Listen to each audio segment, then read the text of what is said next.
What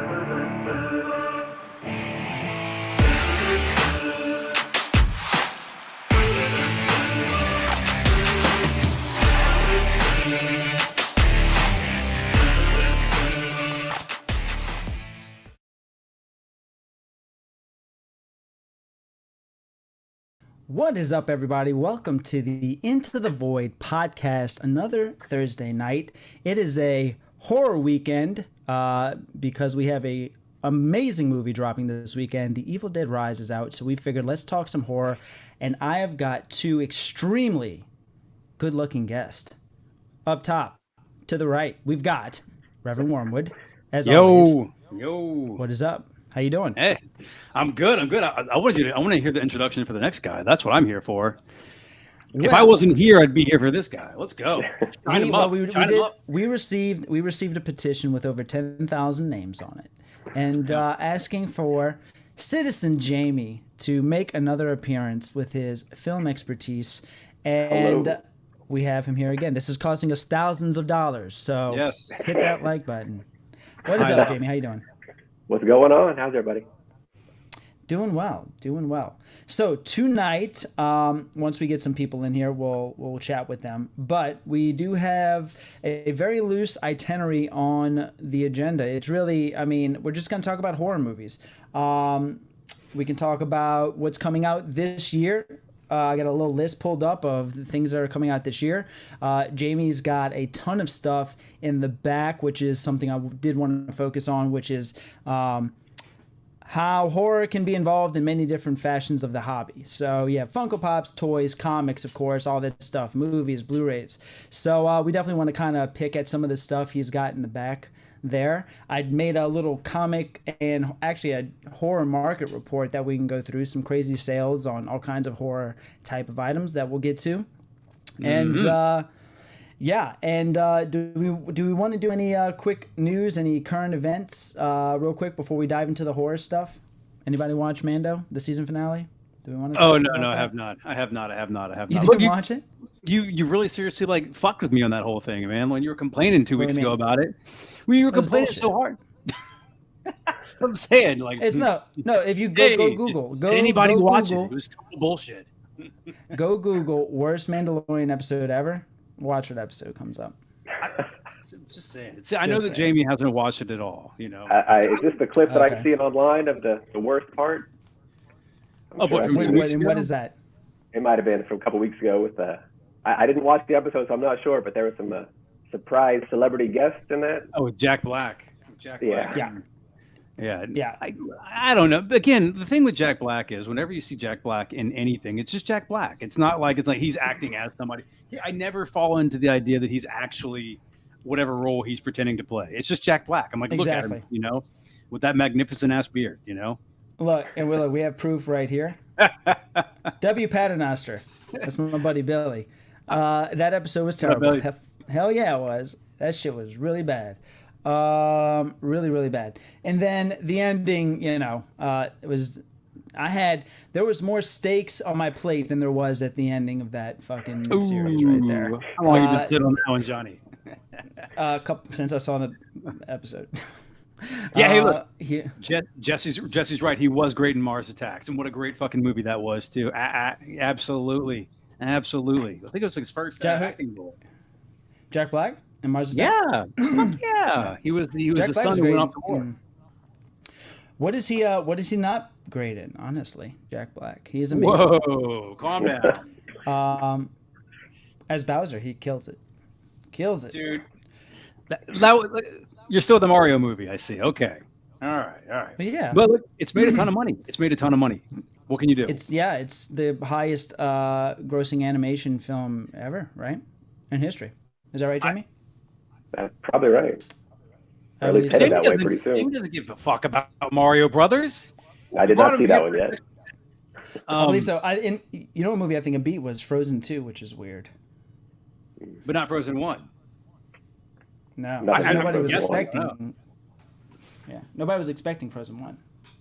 Well, let me ask you a question because you're really excited about it last week. You definitely think, and now that Jamie's here, you definitely think that this Mario Brothers movie is going to usher in all these video game movies now. It's just going to be video game movies all the way through. So I'm going to get Ninja Gaiden the movie. 100%. Bro, okay, all right. I don't know if you're gonna get that, but yeah, it's gonna be a whole new dynamic. Yeah, it's gonna be a whole new thing.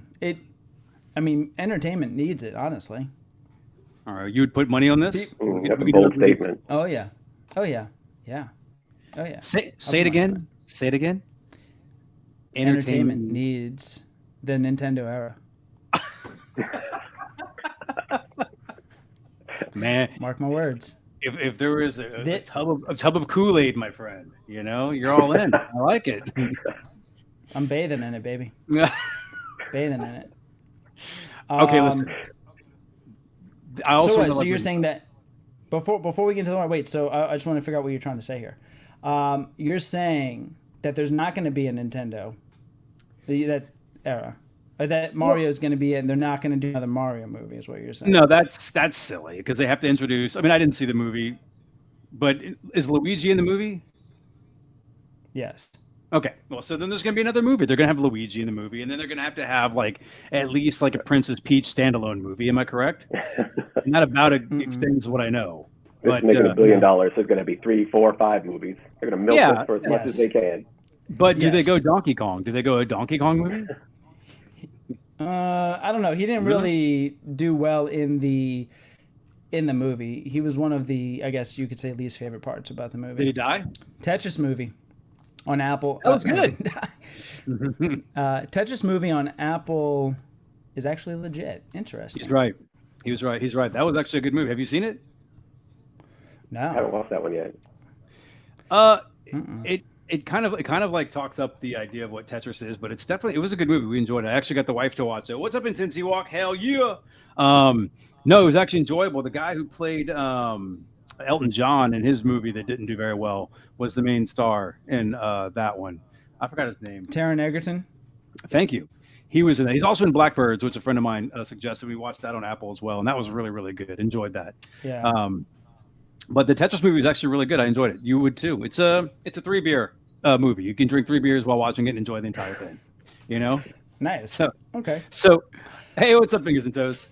Fingers and Toes, what's up? Intensity Walk, everybody's here. Look, the whole family's here. Except for Emily. Emily's missing. Which is ironic because she's actually visiting family herself. So that's why she's not here. I did reach out to her today and asked if she could draw us up a Rage Poncho Award. Yeah. Maybe for next week. But yes. So John, I think that what's up? So you kind of slunk into the week here. Like we didn't talk much Monday or Tuesday, and then yesterday you're kind of like, hey, why don't we have? Can you maybe reach out to Jamie and see if Jamie wants to come on the show? And I think you had like ulterior motives. I feel like last time Jamie came on, that he he might have known a few more things about movies, and so maybe you wanted to have him back on here talking about horror, which Jamie will be the first to admit to you that he's not a horror movie guy. Not my specialty. Wait, you're not? That is not my specialty, no. Really? Uh-huh. Well, shit. Well, then what am I doing here? No, I know what you're doing here. I know what you're doing here. You're here to try and exact some revenge on Jamie for showing you up about David Finch. I don't know, man. There's I'm look, man, you out. You're reading way too much into a lot of stuff, Kevin. There is that is not. I like talking about horror movies. Today is a very big day for horror movies because I think one of the greatest horror movies to be released this year is coming out today. So, and we have a lot of new subscribers too on the channel that I think like horror movies. So I figured, hey, well, let's talk some horror movies. But that thing you said was completely false, and you're dreaming. We're all friends here. No, I know Johnny's. Yeah, we're all friends. Yeah, I know Johnny's here. Johnny's a big movie guy. So I mean, no, yeah. I'm being silly. You guys, I think it's fun because I think you guys can definitely talk a lot of knowledge on the movies. I just thought it was funny because like when we introduced Jamie, Jamie's like, I don't know horror movies very well, but he probably knows about them and things like that. So I was excited for you. Gotcha. It's going to be great. Let's get into it. Well, no. Yeah. Let's know. Well, let's see. Jamie, first, let me ask Jamie this. I see you got some stuff in the background there. And part of what I titled this video is horror in the hobby, which obviously pertains to multiple things. You've got some Funko Pops. You've got kind of give us a rundown of what you got. I got some toys, some Funko Pops, some little random, mostly vampires, because vampires are my thing, as we discussed. Yes. Tons of movies. I got books back here, comic books, a little bit of everything. Records. Nice. Yeah. Got some records back there. What's that record you have right they there? said- Is that Which one? is that from that movie House? House I was going to Soup bring back the there? DVD. Huh. I was gonna bring my DVD House? out, but I must have misplaced it. I'm not sure what happened to my copy of that. So. I hope you find it. I'd like to borrow it. Oh, what? The movie House is great. Pretty big fan of that movie, actually. Yeah. So give me a rundown of your. So you've got the Funko Pops there. That's from Bram Stoker's Dracula. That is from '92's Bram Stoker's Dracula. Yes. That one there. Boom. Nice. Classic. Gary Oldman. Classic. Gary Oldman. Classic. Would you say that's your favorite horror, your favorite Dracula movie? That is my favorite Dracula movie. Yes. That's sacrilegious alright. in the community sometimes, but yes, that is But why my though? favorite. Why? But why? Why is it sacrilegious? A lot of people don't like it because it's too romantic. They gave it that whole subplot of all the romance, and he's coming back for love and all that. But it's the most faithful to the book, and it's just good time. It's young Winona Ryder, is it not? It is. I've never seen that movie. And young Wanna borrow Keanu. Keanu was the worst part of that movie. Oh, Yeah. Very Was that- young Keanu. yeah. How far after Bill and Ted was that? Couple months. No, I'm joking. God. Okay. So what else? And what you got? What else you got back there? To your right, to your back, or your back left. What is that? I see Hollywood Gothic. What is that?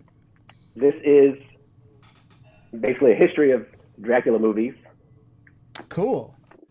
vampire movies. In Okay. Search of Dracula, another Dracula book I got for a vampire class I took in college, which they made into a What? documentary narrated by Christopher Lee. You took a class on vampires? I took a class on vampires in college. Yep. Man, what the fuck was I You doing actually with my life? Taking a class on mummies. You're in the mummy class. So tell me, what was your biggest Class on takeaway mummies. from taking a class on vampires? Like, what did they teach? The lore, I'm guessing, right? You get a lot of the lore. You get a lot of the science and history behind it. Like vampirism was probably based off tuberculosis because you dig up graves and people would still look bloody, or it would run through families. Because if I got it and then somebody else would get it in my family, that's Right. why most of it comes from real life events. Wow, very interesting. Yeah, Very So interesting. it's like the ring around the Uh, rosy kind of thing, huh? When everybody had the bubonic plague. right. I mean, I remember when I found out about that, I was like, "What the fuck? Are you serious?" Yeah. Dance around the dead bodies because they stink. That's crazy. Yeah, that's morbid. And you did say you saw Renfield, right? I did see Renfield. Wow. So give me your. So you watched the review. You said you texted me after you watched it, and you said that you felt pretty much the same about kind of how it was laid out. Is that right? Yeah, the vampire stuff was beautiful. I loved it. Both Yeah. Nicholases were fantastic. Yeah. Then you get the crime family in there, and it's why was all that? I feel like there's enough that they could have pulled from to not put all this other stuff. Dude, absolutely. So this is not a huge spoiler if anybody's not yet seen Renfield, but basically the movie is a vampire movie and it's also a mob movie, and they kind of sandwich those things together. But if they would have, and obviously Renfield and Dracula are at both ends of, protagonist and antagonist here, Nick Cage being the antagonist. But I really think they had a missed opportunity of keeping them together with the broken relationship, like how they advertise in the movie. He wants out of the relationship, but have them actually have to fight maybe like a bigger bad where, the relationship is either fixed or completely, cut out depending on how it goes. But when they're on screen, it's amazing, man. And it's like you really get pissed off when they like cut away from the Knicks to everything else. You're like, God damn it, they were doing so good, you know? Yeah. What is the premise behind it? It's so let me see if I got it right. Just from like watching trailers, it's like Nicolas Cage is Dracula, and Nicholas H, because I don't know how to say his last name, is Holt. his like Holt. Okay, Holt. okay, so he's like the go getter for food or something like that, and like it's an abrasive, abusive relationship where he doesn't want to get Dracula his food anymore, and then he wants He's out of his, the. familiar. It's familiar. Okay, He's his familiar. It's like a lifelong servant. He does everything. Jesus, how the hell did you fall into that role? That kind of sucks. Did he like? Is he also like part vampire? Does he have a little bit of vampire in him or something like that? Or That's some weird supernatural powers in that. Yeah, how old is he? Yeah, he looks great. Yeah. Well, I mean, he's thousands of years old, but he does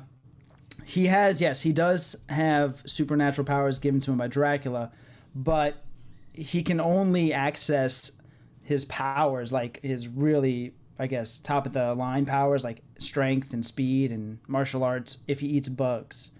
So he's got like this little case of bugs that he like pops in, and when he does, fuck out of here. Yeah, dude, it's cool.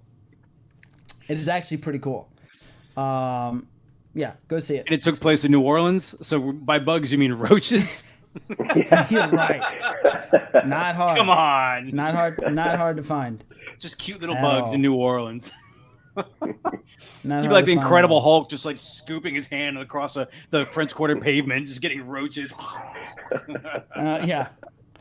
Let's see. All you need to do is reach under a table, and then there we go. Yeah, dude. It's gonna be gum or a roach.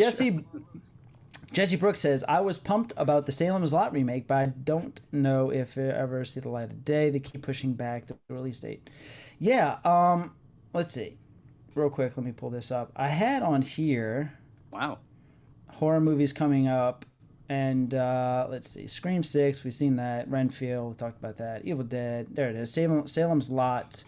April 21st, 2023 is what this is saying. Has that changed, Jesse? Do you know if that's changed? Well, it means it comes out tomorrow.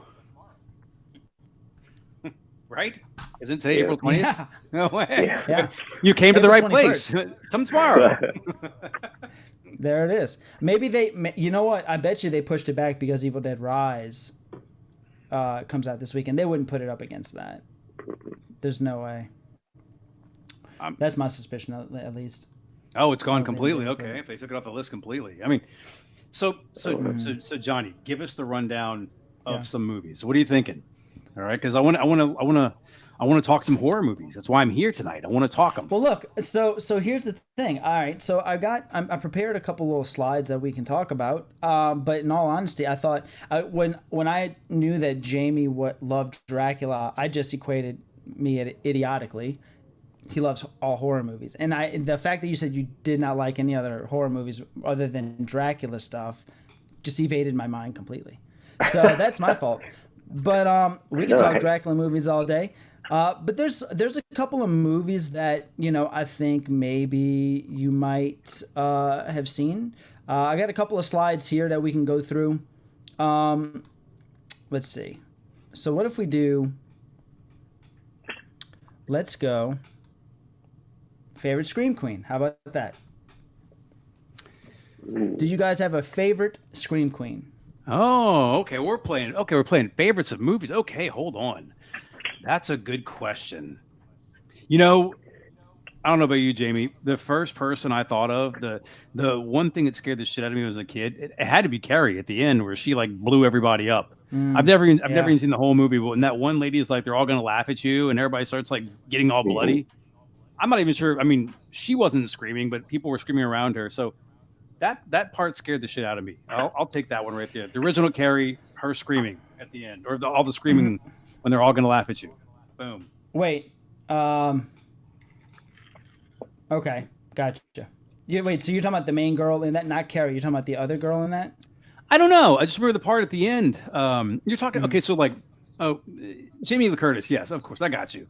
Jamie Lee Curtis. Yeah. I guess you can't go wrong with that one. But I don't know, like Scream Queens, like somebody who's in a lot of movies. It's like a scream Yeah, queen. she's. Yeah, yeah. I mean, how do we judge Known that? for- What do we? Just who's your? I guess who's delivered the most performances that you're like, hey, this. If she's in this movie, it's probably a win for me. Who?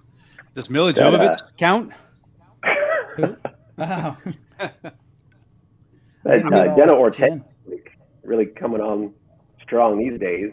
Jenna Ortega from she's in the new Screams. She's in X. She's in all those. She's Wednesday and Wednesday. Okay, so the A24 movies. The Yeah. what was it, Jamie? X. What are the other two? X and Pearl and Maxine. Yeah. And what do I need to watch those in? Those have still evaded me. I'm not sure how I work where I work and not know about any of these movies. It's kind of embarrassing. Yeah. And what you got, Jamie? What you think? Do you have a favorite? Or can you think of just one that is promising that would maybe? I mean, you go with Rosemary's Baby. Oh yeah, Oh, okay. Yeah. Come on. Okay. dude. I thought you knew horror, Johnny. We want to get real old school. Best Scream of all time. Fay Ray and King Kong. Wait, say again. Fay Ray and the original King Kong. Okay. Best. You're saying best scream of all time. Best Scream. Okay. Better than the Wilhelm scream. Oh God, I'm so sick of that thing. You know what the Wilhelm scream is, Reverend? I get fucked up now because there's a band called the Wilhelm Scream that now it just bastardized my mind. So I literally I feel like you just were looking over my shoulder as I was looking at my phone to type up Wilhelm Scream. Okay, would you tell me what it is? I know there's a band, and I know I've looked this up, and I know I knew it at one point, but for some reason I don't remember it now. Isn't The Wilhelm scream is a scream that has been used over and over again. You've heard it countless times, and it was taken from an old it might have been a Western movie, I think. And the actor's name was Wilhelm, and they just recycled this scream over and over, and it's literally in every genre of movie. In every year, there's probably a movie that uses the scream over and over and over and over. Hold on. Hold on. Play that again. That sounds like something else besides a scream. Hold on. That's the Wilhelm scream. What, Yeah. dude? I don't know about you guys, but that doesn't sound like he's in pain. It sounds like he's in passion. Hold on. I mean, I don't know. I don't know how you guys make love, but I think mine is a toss up between two. One is Barbara Crampton, and then the other one is Linnea Quigley. Linnea Quigley, she is in a lot of very low quality, almost B-type horror movies. So her probably most notable horror movie that she's in might be Night of the Demons, which came out in the 80s, which is a really, really great horror movie. But she's in other movies like Nightmare Sisters in the Slime Ball, Bolorama, like shit like that. Like really, Sorority Babes and the Nightball. It's Sorority Babes and the Slime Ball Bolorama, and then there's another one called Nightmare Sisters. If you ever want, probably one of the worst, best movies ever. This is on the verge of The Room with Tommy Wiseau, like we do. Oh, what movie is that? I don't have any reference point to that movie. That is Nightmare Sisters. I have it on Blu-ray. This thing is literally like kids with their freaking early VHS recorders and the most basic equipment filmed this thing. It is really, really awful, but amazing at the same time. The problem, so Johnny, is... Hold on. Two things. First of all, I don't watch Blu-rays. I only watch Criterion. Have you ever heard of it? Right. All right. I got a bunch of them. Ooh, Criterion Collection. Am I even saying that right? Is it Criterion? What was the lady's name? Because Jessie Brooke wrote Hottie, and just kind of the scumbag I am. I want to see what she looks like. What was the name? Who was it? Or Linnea Quigley? How do you, okay, I mean, I'm not going to be a creep and Return of the Living Dead. Absolutely, yeah. Return of the Living Dead. She was huge in that. She has a very iconic horror scene in that. She was completely naked dancing on a tombstone. Yeah. Linnea Quigley. I don't get what I'm looking for. Linnea Quigley. Linnea, let's see here. All right, continue on. Don't worry about me here. I'm So just look, hold on. researching. I'll help you out. Look. I Linnea get Quigley. Jenna Ortega. Let's see what she looks like there. Return of the Living Dead. Look, John. I don't know anything about horror movies. This is terrible. Wow. Okay. Linnea Give me a world Quigley. there. So here, Linnea Quigley. So this is from Texas Chainsaw Hookers. Here. Wow. Okay. Return of the Living Dead, her famous dance scene there. right. Night of the Demons. Night of the Demons is one of my favorite horror movies ever. But and she ended up marrying the makeup artist from from Night of the Demons. I think she ended up marrying the makeup artist or something like that. But yeah. And also, what's really kind of jacked up is like one of her first movies ever. She was kind of set up for these type of movies from jump, but she was in a movie where she was really young, and they had her play a girl who gets like raped in a locker room, and like that was like her first, at a very very young age. Where like nowadays they wouldn't even think about filming something like that. Oh, they At a would very think young about it. age. Well, they would think about it, but they wouldn't. It would never get made. But yeah. So that's Linnea Quigley. She's great. And then Barbara Crampton. Barbara Crampton is the boss. She is, I want to say honestly, I don't know. She might beat out Jamie Lee for me. So what was the movie with that possessed house? God. The guy Nelson was in that. Oh my God. Possessed House? We Are Still Here? House. You Built It on a Grave. What is that movie called? The Poltergeist? Yes. Hold on, wait. You the just old lady reminded in me. Poltergeist. No. Hit that like Do this. button, everybody. Hit that like button. Please, if you haven't already, hit the like button. And but continue, Rev. We'll keep this up while you're talking about Poltergeist. Look up. Can we look up Danielle Harris? I think Jesse Brooke is onto something, and I just need to know what these people look like. But the old lady in Poltergeist, she had like the glasses and she had the little squeaky voice. She always caught me when she was in horror movies. I was like, oh God, if I see her in a movie, I know this is going to be like a scary movie. When I was a kid, you know? Yeah, she's creepy. I think she's dead. She's probably dead by now. Oh yes, she is. So is this little girl here. Unfortunately, I hate to say that, but it's one of the most tragic actress stories in Hollywood. Is this little girl here? And all the terrible things that followed after the Poltergeist started filming. By the time the Poltergeist 2 was wrapping, you had like a number of actors and actresses and film crews that had died randomly, and like random events or from illnesses. And this little girl, unfortunately, she was one of them. So Poltergeist suffered from the Glee curse. Is that what we're saying? Oh yeah. Oh God. Man, that sucks. Yeah, I knew that little girl died, but it was like some sort of like disease or something like that, or illness or something, wasn't it? It was. Yeah.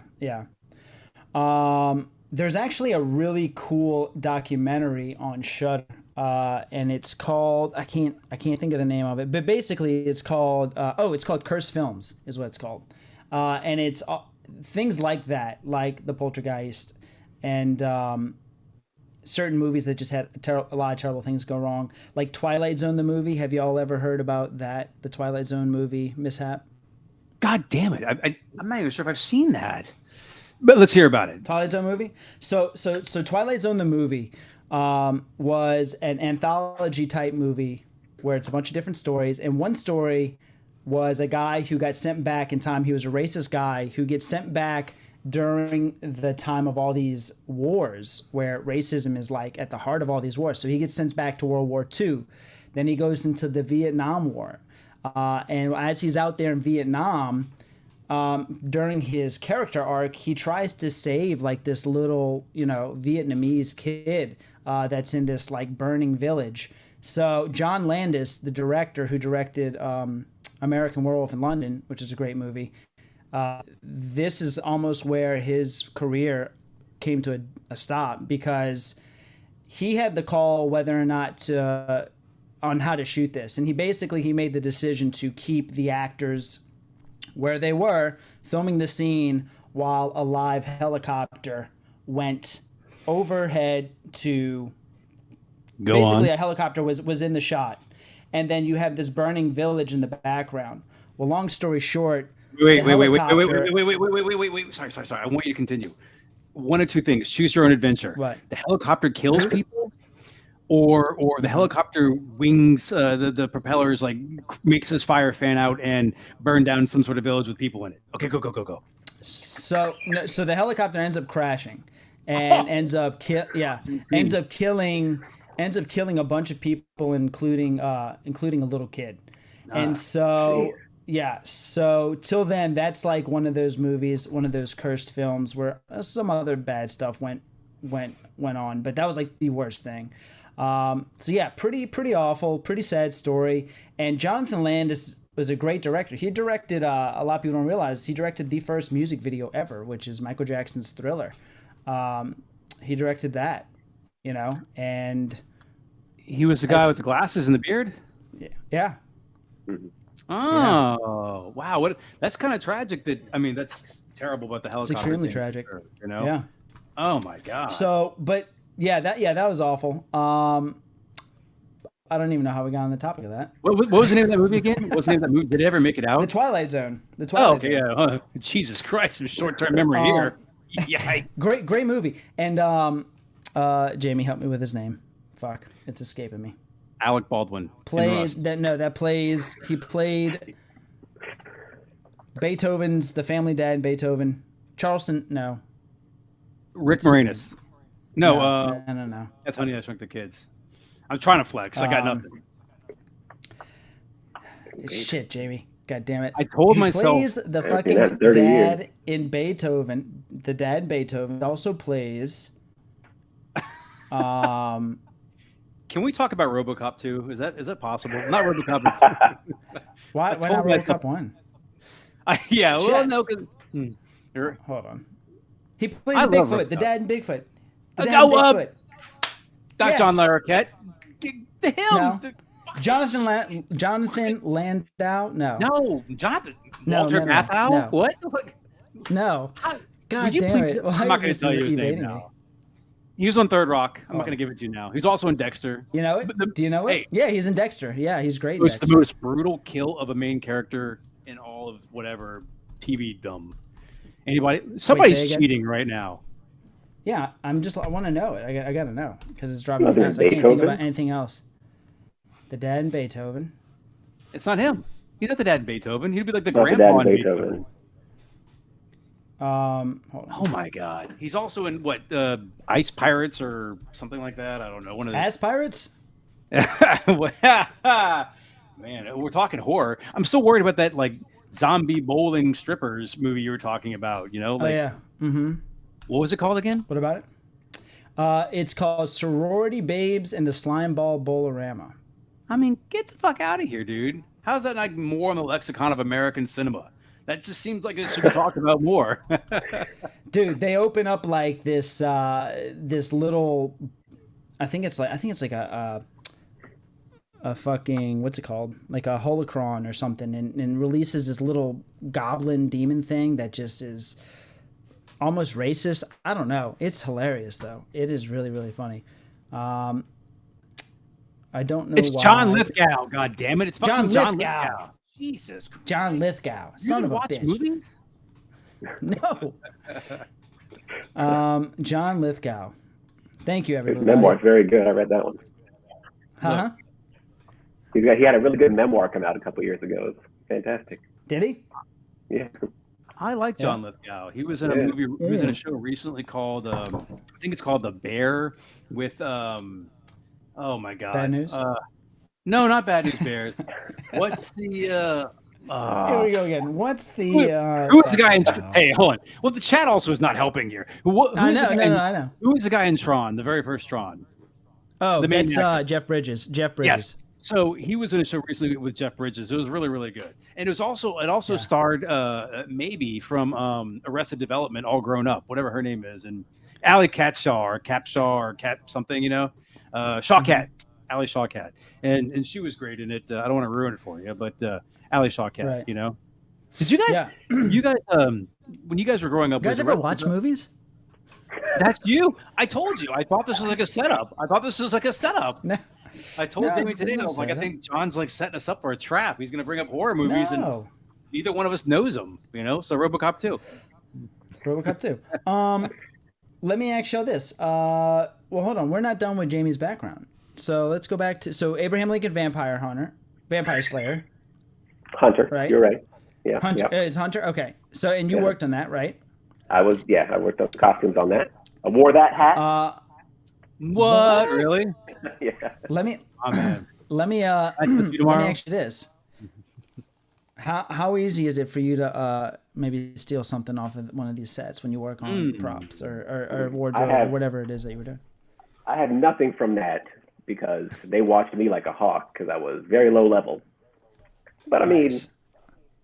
I was Oh, tasked that's- once with bringing some costumes home to keep overnight. So the hat, that jacket, I wore that around my house one night. So you Get know, out of here. yeah, Are you, yeah. Jamie, are you married? Are you married? I am married. Yes.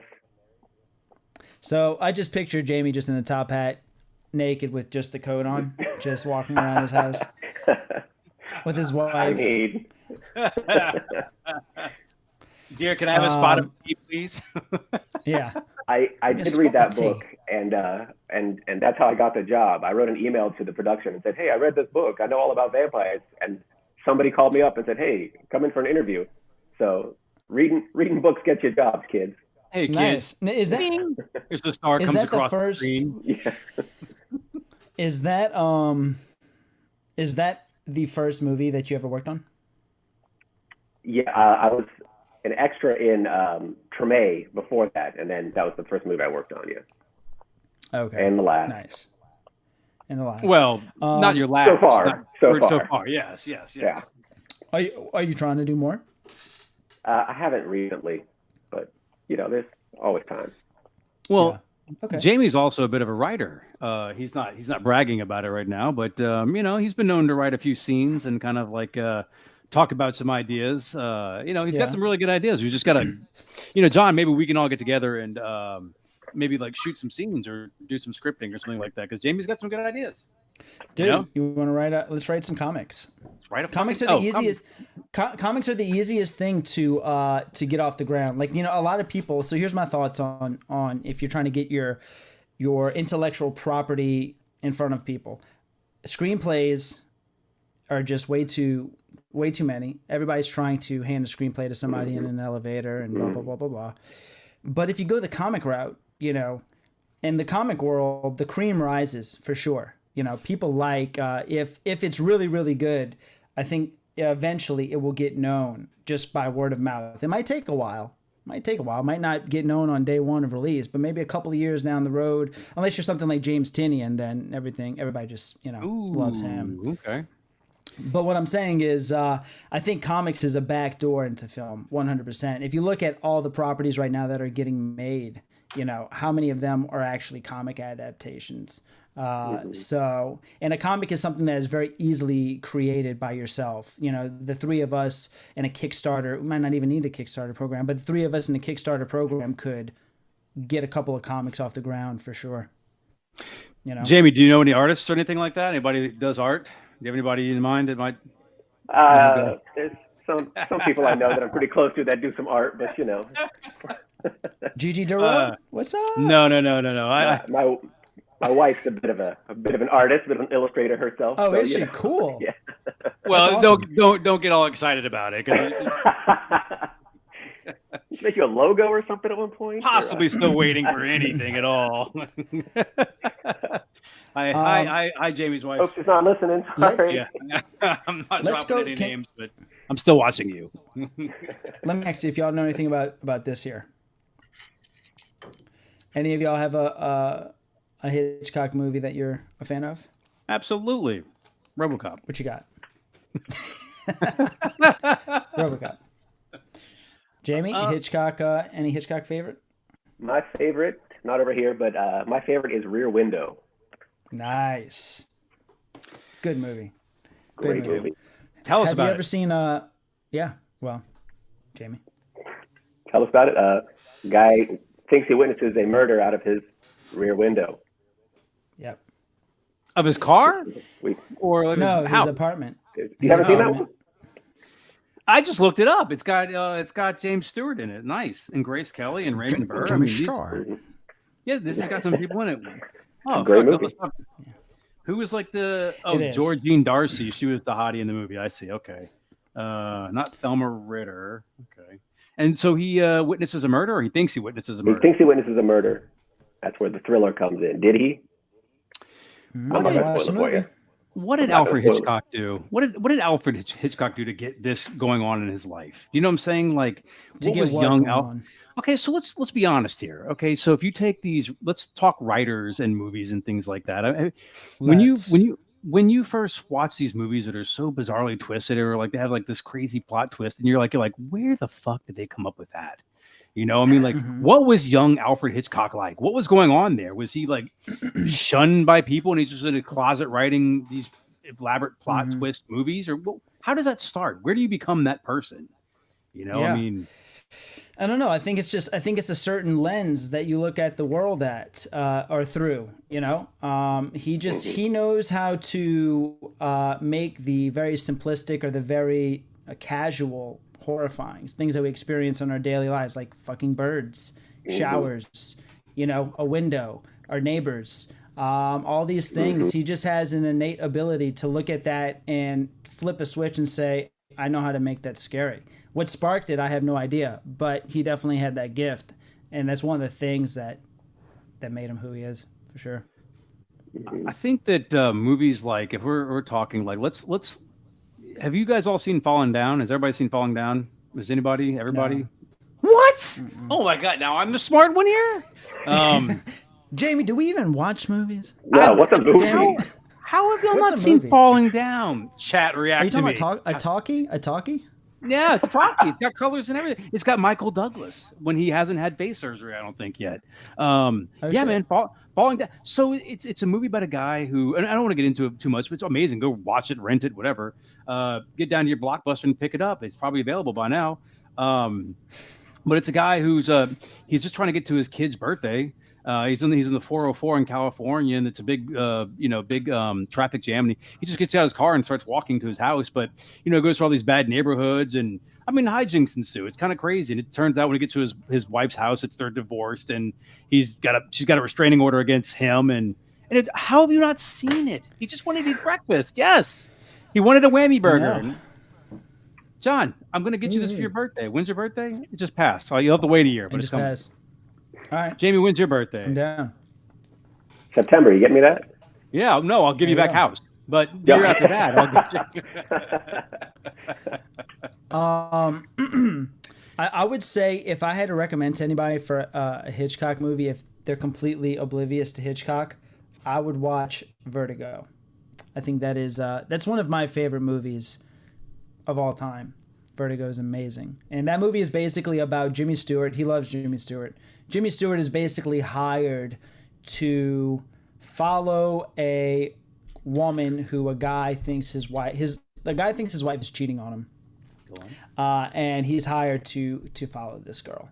And yeah, opens up a can of worms. But it's a really, really good movie. Is there like a steamy Jimmy Stewart sex scene or a love scene or something like that? No. Did Jimmy Stewart ever have any scandal in his life, or was he just like wholesome the whole way through? I think it was wholesome, man. You do, what's America's called Dad. White Christmas, and you don't got nothing to worry about.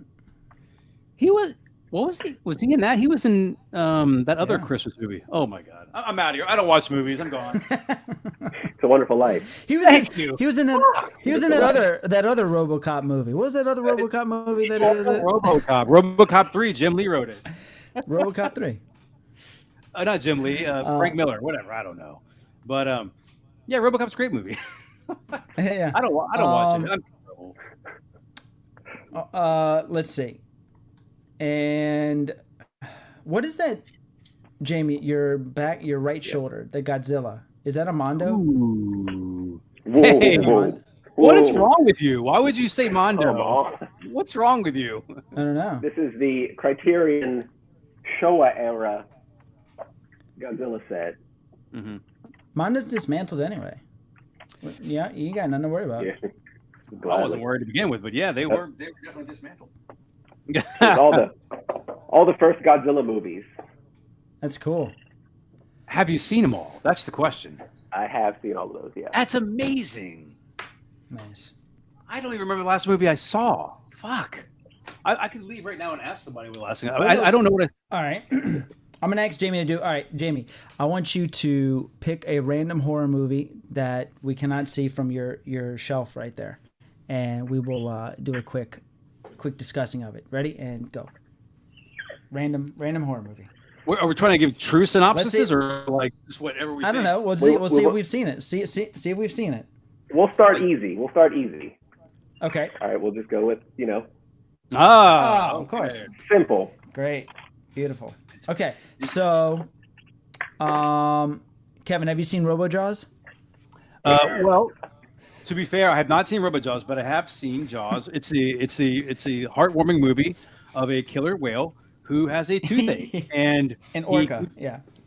he has fins and he goes to the beach and the people are all scared of him, but what he really wanted to convey is he had a sour tooth that he needed to get out.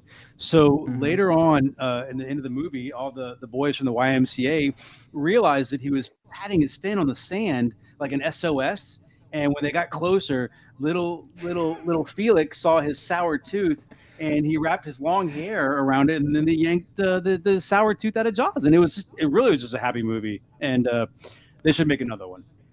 So there we go. That's Jaws. Go rent that. Jaws. Not sure that's the same. I think so. Here's something I've said about Jaws for a long time. Jaws, the opening scene of Jaws is one of the scariest horror scenes ever in history. In all of anything horror, the opening scene of Jaws is one of the scariest things I've ever seen in my life. It's just the beach scene, isn't it? Like aren't they like on a beach and like all of a sudden it's like dun, dun, dun, dun. Is that what? Well, no, it's a couple. It's a drunk couple. They go out to take a swim. It's twilight hour ish. Dude passes out on the beach. The girl goes out by herself, and you see nothing. You don't see anything. It's a masterfully written / directed scene that just, it's heavy. It's heavy. I'm reading this book right now about the history of the Oscars because this is me, and there was a whole chapter about Jaws, that the year that Jaws was nominated for Best Picture, and how everything was horrible on set. You know, the sharks didn't work. It's just nobody thought this thing was gonna. They almost canceled the movie, and they had the test screenings, and everyone's screaming, and it became the first blockbuster. Yeah. When they first tested Bruce the shark, the fucking thing sank to the bottom of the ocean. Like, it just did not start off on the right foot at all. But it's great, but because that's what made they didn't really realize, but that's what made Jaws so good, is the fact that the malfunctioning, they could not show the shark as much. So it just let everybody's imagination do what it does. And then boom, you have a classic horror movie. It's great. Let's see. Kel Bell says only rivaled by the shoe flying in the air in the original Pet Sematary. Oh yes. Talk about that. What happened? Tragic. So Pet Sematary. Yeah. So Pet Sematary. The hardest scene for anybody to watch, especially if you're a parent. The little kid, Gage, who is the catalyst for all of these terrible necromancing that goes on in Pet Sematary. Gage gets hit by a car in the movie. Not a car, he gets hit by a fucking Mack truck. But is that in the book? I read that book. Wait. Okay. Okay. All right, go ahead. Yeah. So he goes onto the street and basically, they do such a good job of setting you up the gravity of this highway that they live on, because it's a little house right along this main highway, and as soon as they move to the house, they're setting you up for it, and they're showing these giant, massive 18-wheelers just trucking it past the screen. The sound of them is just terrifying, the weight and the speed that these things are traveling at. And so every time they'll show a scene, they'll show a truck pass by. Well, eventually it gets to the part where the kid in the movie follows, I think it's a kite or a ball. I think it's a kite that flies out into the road. And, he goes out to try to get it, and the parents aren't paying attention, and they fucking look too late. The dad's running for the street, and all you see after you hear, all you see is basically is Gage, the little kid, his shoe, bloody little shoe, kind of like tumbling in the air and coming down, and then you just hear the scream of the parents. And it is a gut-wrenching, horrifying scene that was filmed perfectly because you didn't need to show a kid getting hit by a car. You didn't need to show any of that stuff. You showed enough. Yeah, great call, Cal Bell. That is a epic scene. Very, very, very scary scene, especially if you're a parent. I'm imagining my dog getting hit by a car. It's terrible. Yeah. Dude. It's terrible. Look, let me tell you a terrible scene in a movie that was, like, as a parent, a terrible fucking sad movie. And look, you're going to laugh. You're going to laugh. I'm going to tell you the truth. You're going to laugh and you think, hey, there's Rev doing his thing. But I'm going to tell you, man. When I was watching with my kid, I was watching Tangled for the first time. And great movie. And that little girl gets stolen. And the king is like, my daughter. And I remember watching the movie and all of a sudden I was like, God. It was like watching Armageddon for the first time. At that? I didn't say that, John. I didn't say that. Did I say that? You alluded to it. No, I meant that and Armageddon. I mean, if we're talking horror movies that have like sad scenes, that's and E.T. of course. Oh God, yeah. E.T. is dude. E.T. is great, man. What you got there? The Orphanage. The Orphanage. It's a Spanish language movie. You want to talk about sad movies about kids? Yeah. This is one of the scariest and saddest movies I've ever seen in my life. It's still in the plastic because I'm too scared to open it up and watch it again. But break bread, man. What you got? Tell me in the way that only Citizen Jamie can tell me. Let's hear it. About this one, I haven't watched it for years. This woman moves back to her family house, which happens to be an orphanage, and loses her son. Her family house. That's so sad already. Happened to be an orphanage. Her son runs away, or she loses her son, and then just terrifying things just start happening. And I don't want to spoil it because it'll get you, but that's what to watch. Will I be sad or will I be scared? I want to know a movie that's going to scare the shit out of me.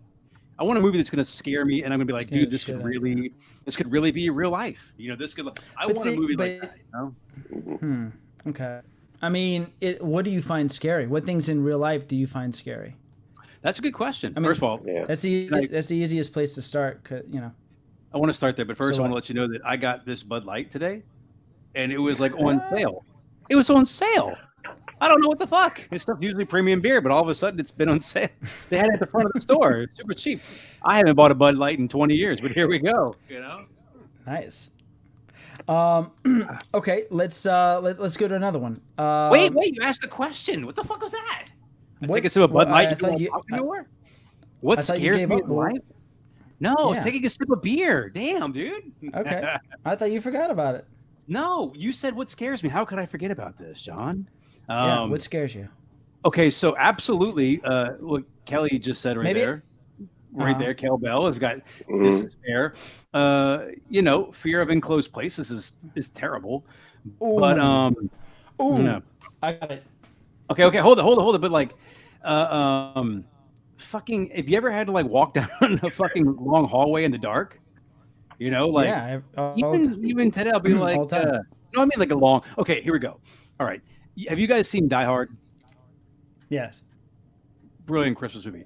He is in the dark now, okay, and turn off like every light in the entire building, and he has to like get from the very top floor to the bottom floor, and it's completely quiet. That would be scary as shit for me. I would have a hard time. Okay, so let me tell you your scary movie that you need to watch. I like this. You're like the Magic 8 Ball of horror. Nice. The movie's called Buried, and it stars Ryan Reynolds. I've seen it. I've seen it. You saw it? You saw it? Okay, you're right. That is a good movie. And oh my god, Jamie, have you seen it? I've not seen it. I know about it, but I've not watched it. Oh, it's terrible. The brilliance of that. I think Jamie, I think you'd appreciate that movie. You might, The yes. fact that it literally takes place inside of a fucking coffin.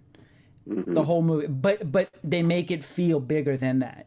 But also, you're still enclosed. You still have that claustrophobic feel, but it wouldn't be what you would think a movie inside of a coffin would be. And it's extremely anxiety inducing, and it doesn't get better. John, it doesn't get better as it goes through. We're going to kick the wall down. I think that Jamie's got a lot of movies in life that he's going to watch. And whereas he would say, like, if he could, like, absorb the knowledge of this movie, he would watch it. But he's not going to watch this movie. I don't think it's on his radar. I'm going to ruin it for him and tell him the ending because it's important. John, let's just ruin this movie and say the whole way. Wait. We got eight people in here. Make sure they don't want to. It's 20 years old. It's like 50 years old. If you haven't seen it by now, then fuck it. We're about to talk about the ending of. We're about to talk about the ending of Gone with the Wind. So if you don't want any spoilers, what we know too. Actually, here's the thing that's crazy. I actually just forgot the name of the movie that we were just talking about. Ryan Reynolds. I know it. I'm glad you said it because okay, so he's in a coffin. I guess let me make up some truths here. He's in a coffin and he's like some sort of like military like liaison for knowledge. Anyway, he's in a coffin and he's got a cell phone and he has a cell phone and whatever battery power the cell phone has is all he can do to call people to get triangulated. He's in the desert someplace in Saudi Arabia or something like that. Okay. And he's in a vehicle that's driving. And the entire time he's trying to call people to help him out, but the vehicle's driving and it's before GPS really was going on. And as the movie progresses, they have like scenes of his life that he's regretting and he's thinking about and love's lost and all that stuff. And you're thinking this is before Deadpool, so he's still like a semi-legitimate actor. And so the entire movie, like you feel like this is happening, like this is happening right here, you know. And why are my hands not meeting? Okay, they're like, and they're gonna meet, and they're gonna save him, and they're gonna save him. But the last 2 minutes of the movie, you hear the helicopter or people on the other phone saying like, "We see the truck, we see the coffin, you're saved." He's like, "Thank God, my battery's dead." And the phone dies, and he's waiting to get saved. And he's waiting to get saved, and you realize at the last second that they're following another truck with another coffin. And Ryan Reynolds doesn't get saved, and he dies in a fucking coffin. And his cell phone battery dies, his light dies, and guess what? He dies. It's terrible, dude. It's awful. Hey, in light of that, hit that like button, guys. Hit that. Please do. Please do. Please do. The sad little child that died in a movie, apparently. What's up, Leslie Russell? What's going on? Leslie says she doesn't want the Salem's Lot remake because enough of the 2004 bad. Nice. But special effects have improved since then, man. We've come a long way. Well, hold on. Yes, they have, but it's up to the studio to figure out if they're going to utilize that or not. What special effects or? I'm just saying, just because special effects are good doesn't mean they're going to be good in the movie. Because studios like to save money or rush or whatever. Well, I mean, like, I don't know. So, like, if you guys ever watched Hitchhiker's Guide to the Galaxy, that movie when it came out, the one with Most Definite, that movie was great. And that was the last movie that I really remember seeing like real live like puppets and like costumes and things like that. And that was 17 years ago. And I miss that in movies. I miss people actually making puppets with like gory teeth and blood and things like that. You know? Absolutely. Yeah, absolutely. Yeah. There's something I think Jamie would agree too. I think there's something about, even if it doesn't look, I know they can make like CGI stuff look really good, but there's something about a physical thing being in front of the camera that just, you know, whether it doesn't even look as good, but you know it's actually there. Because guess what? Puppets are fucking scary. If this thing showed up to me in its puppet form, I'd be fucking terrified, you know? Hey, movies about puppets is actually pretty scary too. Puppet movies like with like the Annabelles and things like that. Puppet Master, yes. I mean, like those movies when I watch them, they kind of like they don't scare me because I ain't no scaredy pants. But so you know. there's a movie called Tales from the Hood. Yeah, oh yeah, of course. Tales from the Hood? Yeah. Tales from the Hood, another anthology horror movie, and actually it involves the story that takes place here in New Orleans. And the story is basically a guy goes to stay at this house and there's this like voodoo myth of like is it Maria Labeau? I don't even know her Maria name. Is it- LeBeau. What's her name? Maria. I don't know. I can't think of her name. What is it? Maria. That's like what's some, the voodoo queen? that's like some Kentucky voodoo queen right there. Maria LeBeau. Laveau. Maria Laveau. Marie Laveau. What is it? Is that it? Marie Laveau? Marie Laveau. That's it. Yeah. All right. Sorry, I took Maria the name wrong. Legit. Maria. Yeah.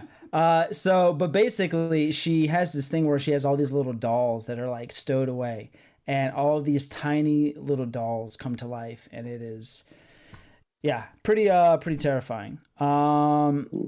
Let's look at the chat How real quick. small were the dolls? Because like I fear of like those kind of things. I'm sleeping in like a Like, I don't doll know, would like try and 2, crawl 3 my inches? butthole or something. You know, like Yeah.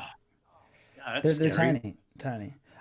Tales from the Hood is a great It horror is. movie. If anybody has not seen that one, what about Maria Laveau? Right? Don't even try and Laveau. back it. Don't even try and back it It's now. but is that right? I don't even know if that's right. Is that That's it. Laveau, right? Yes. Marie Laveau, yeah. Marie Laveau, the voodoo queen, right? Yes. Uh-huh. I don't pay attention to our culture. Favorite? Oh, I did that one. Let's go. How about this one? I have one of these. If you guys have a horror movie you think maybe not many people have seen, do you? Anybody? What's that? Best low-key horror film? Best Fuck. low key horror film. A film that it's you go ask the average person on the street and they're like, no, I've never seen that. You're gonna have to talk because listen, when I grew up, Jamie showed me a movie that I would put in this category before we even aired. yeah, I don't know if I would call it the best, but I would call it's in that category. You talking this one? Yeah. Yep. Phantom of is the that? Paradise. Phantom of the Phantom of the Paradise. Paradise. As a rock horror 80s opera. I mean, Very okay, weird. talking about it, but listen, I wish I had like just a few hours I could like live my life without it being part of the 24, so I could watch some good horror movies like this. You know, like I did. I downloaded that Shudder app for work because I thought we were gonna do some like Yeah. stuff. But like I can't find. Are any of these movies on Shudder? Because I would totally watch that if that was the case. You know. They come in and out. I have the one that Jamie has. I have, if you also want to, or probably Jamie could let you borrow his if you Well. see each other every day at work. Well, I mean, I don't know how. I don't want to lend Jamie's stuff to you, but I figure if you know, but you can borrow He's pretty protective mine. of his stuff. You can borrow mine. I have that movie. It's pretty wild. It's about the you music need to watch industry, this one too. for yourself. It's a retelling of the Phantom of the Opera, but the guy gets disfigured from a record press. So I mean, Yeah, I don't want to hear about that. Yeah, it's a That is space caught in the all- record press. So That is all you. Does it become like more awesome because he gets disfigured from the record press, or what? yeah, He gets like big pancakes hand for like a pimp slap, you know, and he takes out bad guys, you know. Mhm. Mhm. Let's see. Maria here's- LeBeau, LeBeau. LeBeau? Is it LeBeau. LeBeau or LeBeau? the Kentucky voodoo queen. LeBeau. La RoboCop. Yeah, give me some RoboCop. What is that? An eyeball? So Wow. this is my favorite. This alternates between my favorite horror movie ever, but then it's also 100% just so under the radar. It's Society. Has anybody in the chat? Color. Oh, hold on. Jesse Brock said Color Out of Space. We will get to that in 1 second. I've heard of it. Absolutely. Has anybody ever seen Society though? No.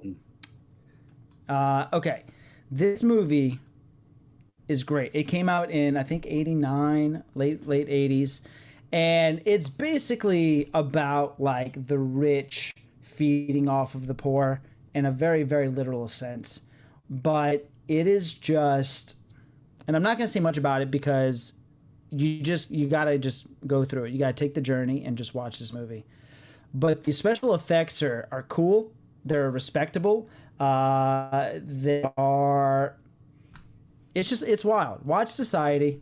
If you ever want to have a watch party, we can do a watch party. I don't know how YouTube is about watch parties. If I can rent this movie and then stream it live with everybody, But we should definitely watch this one day. I would do that. Let's see. Hold on one sec. Well, it kind of looks like the special effects from what's that movie with Arnold Schwarzenegger, Total Recall, though, doesn't it? Like right there, like in the ish, yeah. Yeah. Hey, look, that scared the shit out of me when I saw that. When they got blown out to Mars and they're struggling for air and his eyes are popping out, and then they get air and somehow his eyes go back into his head. I mean, wow. Dude, this is that was a good look movie. at this. Look at this. This is so wild. Make it bigger. So I just see. Is it like an orgy or something? What is that? What's going on there? Yeah, kind of. It's like the Last Supper of like body parts. I can't really get a good. Hey. Jesse Brooks channeling his inner Maria Labeau. They're all melting together and shit.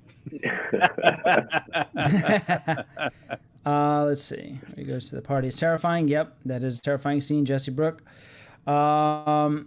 Let's see. Oh, actually, this right here is from Society. This little. No!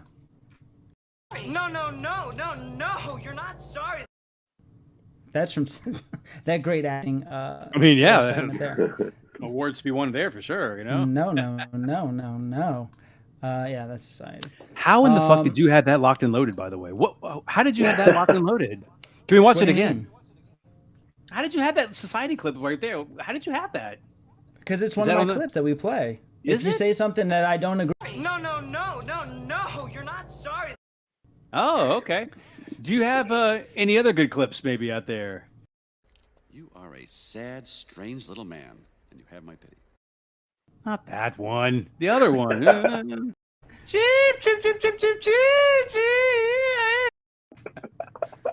What's wrong with you, man?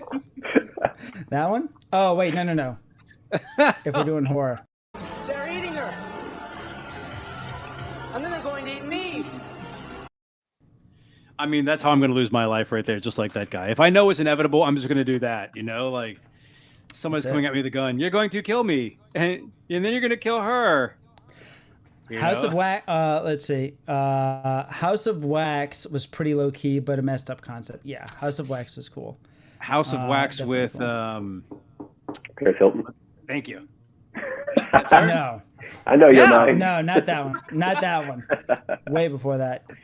Oh my God! One of the scariest monster masks I have ever seen is from the movie Funhouse. In the chat, let me know if you all have ever seen Funhouse. I'll try to pull it up real quick. Imagine this standing over your fucking bed in the middle of the night. Kelly, were you talking about the Paris Hilton one? I just need to know. Our friendship may kind of depend on this. I'm gonna say she probably. I'm gonna say no.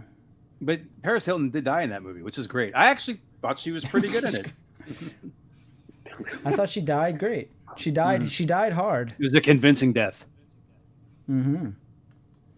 Right. Let's see. Did you have a picture of the mask you were going to show us, or what? Yeah, I got it right now. I'm just making sure it's a good quality one.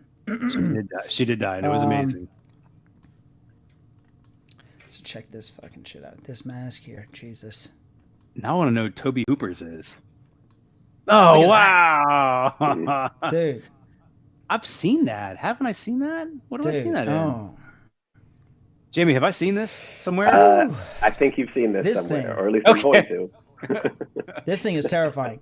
This thing is, if you haven't seen the movie, this guy here, gentleman rather, is basically hiding behind a Frankenstein mask. That's kind of like creepy in itself. You know, like this dude is like not all there, and he's kind of, you can see like drool coming from like underneath the mask and stuff, and you're like, okay, this dude's probably, you know, maybe mentally challenged or needs some help in some sort of way. He's wearing definitely a not all Frankenstein there. And then when the girl in the movie rips off the Frankenstein mask and reveals this thing, and one of the best scenes, Rev, you would love, is this thing, this shot right here, I think is from an air duct. You're talking about Die Hard when he's in, right, claustrophobia? Yeah. Imagine being in an air duct and running into this face. Man, wow. I mean, that's am I gonna die, or is this like I could possibly live? I'm gonna die. No, you're gonna die.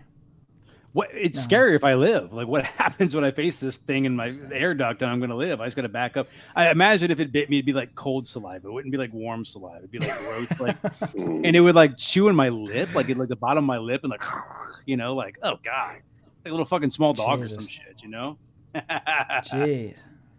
All right, give me some more. All right.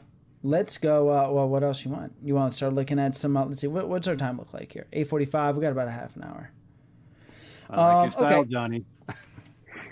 Let me see. We've got done best. Let's see. What about this one? Greatest Possession horror film.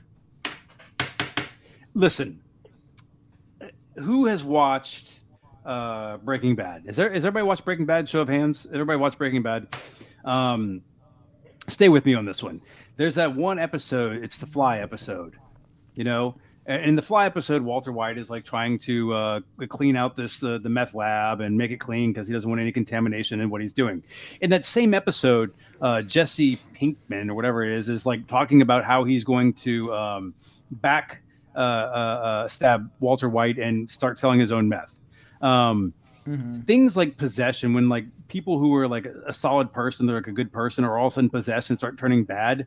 Like those movies always bother me. I hate that. I hate when like good people let other people down, and I don't know why that is. But possession movies definitely have that sort of thing. But I would be remiss if I didn't tell you it's not possession. But can we talk about Face Off? Nicolas Cage and John Travolta, because it's a type of possession, isn't it? Like, isn't it kind of possession? No, it's more of like face swapping. But he possesses persona. I mean, there's an essence there for sure. Jamie, where do you? It's more like extreme method acting. Jamie, where do you come in on Face Off? I know you've seen it a few times. Where do you land on that one? I have never seen Face Off. Oh my god! Show's over. Later. Are you serious? To theaters, but please watch Nefarious. Great movie. The Face Off is a great movie. It's before Cage went full Cage. What? Dude, he did Raising Arizona and Peggy Sue Got Married full Cage. Face Off came way after that. Oh yeah. Come on. Right. He was Possession. Full Cage. He was born full Cage. Yeah. I mean, this is an easy answer. This is easy. There's no wrong. There's a answer that is a safe bet, but you're also correct if you say this answer. Let's hear it. The Exorcist. You gotta be. It's a classic. Yeah. What is the for anybody who hasn't watched The Exorcist? What is the plot on that one again? Kid goes to the drugstore to get his old man a pack of smokes, and gets back. He forgets the cigarettes. Gets back home. Stupid kid. Yeah. Old drunk uncle beats him. He has to go back to the gas station to get cigarettes. Okay. Is that not part of the movie? Like, I'm not saying I haven't seen it, but is that like not what just happened? That was just that was like some shitty day in Alabama you just gave me. What was that? Right. Hey, look, that happened to someone today. All right. Is that like your comic? Was that your comic thing right there? It's so easy just to write like that. That's Make it. that into a comic, kid. That is. Right. It's called Pack of Smokes. Everybody knows about exorcism, so that's great movie. No, The Exorcist. No, The Exorcist is it's about a little girl who gets possessed by the devil, and it is it takes place, dude. Okay. So 2 or 3 years ago, me and my girlfriend Crystal went with our friends Scott and Ashley on a whim. They're like, "Hey, do you want to go buy a van with us in New Jersey?" Because they want to like Scooby Doo. What the fuck was that? Two couples that brought a dog. No. So listen. So they're like, "Do you want to go buy a van with us in New Jersey?" And at the last minute, we're like, "Yes." So it's New Year's Eve night. We fly to New Jersey. We buy a van with them. The back of the van is completely gutted out, and we're like, "We're gonna go. We're gonna go buy the van. We're gonna drive the van from New Jersey back down to New Orleans." And so we're like, "Okay." So we go to Jersey the next day, New Year's Day. We go to Washington D.C. And we're having a great time. Most of the shit's closed, but we're like riding around in scooters and checking everything out, having a blast. We go eat, and it dawns on me in the middle of dinner. We're like, okay, what else can we do here? I'm like, holy shit. The Exorcist was filmed here. So I look up on my phone. I'm like, where is the Exorcist stairs? And it's like 10 minutes away. And dude, I have a video of us pulling up to the Exorcist house and the stairs. And dude, and it's like drizzling. There's thunder. Like we get out of the van and like lightning perfectly strikes. Thunder goes across. And we're sitting out there just like, you know, the priest from the front, that iconic shot of the cover of the movie. Right. Looking at the building. And then if you go to the left, sure enough, there's the fucking stairs. And let me tell you, these stairs are brutal. They are so steep. And there's like one or two people that's like using them for exercise purposes. And I'm just like, I don't know, you're in the best shape I've ever seen anybody in my life to run. Thank you. I'd be fucking dead. Thank you. Dude. And so, but you don't realize the gravity of these stairs. Like, I don't know, in movies, like you see somebody get tossed down some stairs, you're like, oh, I can maybe survive that. You look at these stairs and you're like, no, this dude is lucky he was in one piece when he got to the bottom. Like, it is the most insane thing. But to stand at the base of those steps from The Exorcist on a rainy night and look up, I'll never forget it for the rest of my life. Did it feel like Rocky? Like if you're at the top of the museum steps in Rocky? No, way better. No? Way better than that. Way better than that. Well, I mean, like, Way yeah. better So than that. if you haven't seen The Exorcist, you should go see that movie. You'll enjoy it, like we all have, right, y'all? Right, all three of us enjoyed it. A lot? Yeah. Okay. Yeah, I agree. Yeah. Okay. Have you, wait, Kevin. Well, hold on, dear. I'll be right there. Wait, Kevin. Kevin's never seen The Hold on. Exorcist. I'm sorry. It's a call from my brother in Your Italy. brother? Yeah, Oh. but hold on. I'll be right there. Go ahead. I'm sorry. Go ahead. I was distracted. I was saying, yeah, but you've seen The Exorcist, right? Look, before we answer things like that question, is like these trick questions you have. I don't know what you're really getting at. If you're trying to fucking play mind games with me, of course I've seen movies before. Move on. Next topic. All right. The Exorcist. Exorcist is great. Okay. Yeah, those stairs are insane. But The craziest stairs ever. They are. Let's see, what else do we have? How about this one? Does anybody have any opinions on greatest horror soundtrack? Anybody even in the chat, feel free to ring out in the chat. Favorite horror soundtrack, Jamie? Not really into horror soundtrack. There's no money in it. What you got there? What is this? Ah, Oh, you know what? Gotta be. Hold on. When you did that, those lips matched up perfectly with your with your mouth. That was hilarious. Oh shit. Oh, nope. Don't worry about that. I didn't see that. Nobody saw that. Lost Highway is great. Lost Boys is good. Oh, Lost Boys, yeah. Lost Highway, yeah. That's a Lost David Highway. Lynch movie. Indeed it is. Lost Boys is good. Blue Velvet. Okay. David Lynch's stuff is horrific to me. It's very just because of how unsettling it is, you know. Mm-hmm. Jamie, you know how I know you have good taste? How's that? Oh, We shop at the same place. I like look at this. Look at that. So y'all got that at Forever 21 together? No, Gadzooks. We were actually, it's the first time we Gadzooks. held hands. It was the first time we held hands. Nice. And not only that, at the food court, we shared a piece of gum and we combined it and put it under a table. Look, this was Nice. a really good one, by the way. Nosferatu. I like Nosferatu's soundtrack a lot as yeah. far as like a horror soundtrack. It's right up there That's next cool. to Mechanical Cop Part 2. Mechanical Cop. Mechanical Cop. Maniacal laugh. So I'm gonna let me pull this up real quick, and just tell me if you agree. Hold on one sec. Lost Highway and The Lost Boys are both good soundtracks. Yes, those need to be obviously the saxophone player in The Lost Boys, and The Lost Highway has a lot of good soundtracks. Jamie, what do you think about Lost Highway? Do you have anything to say about that one? Big fan of that one. A couple good bands on that soundtrack. Well, a few no-name bands, but you know, hopefully one day they'll make it.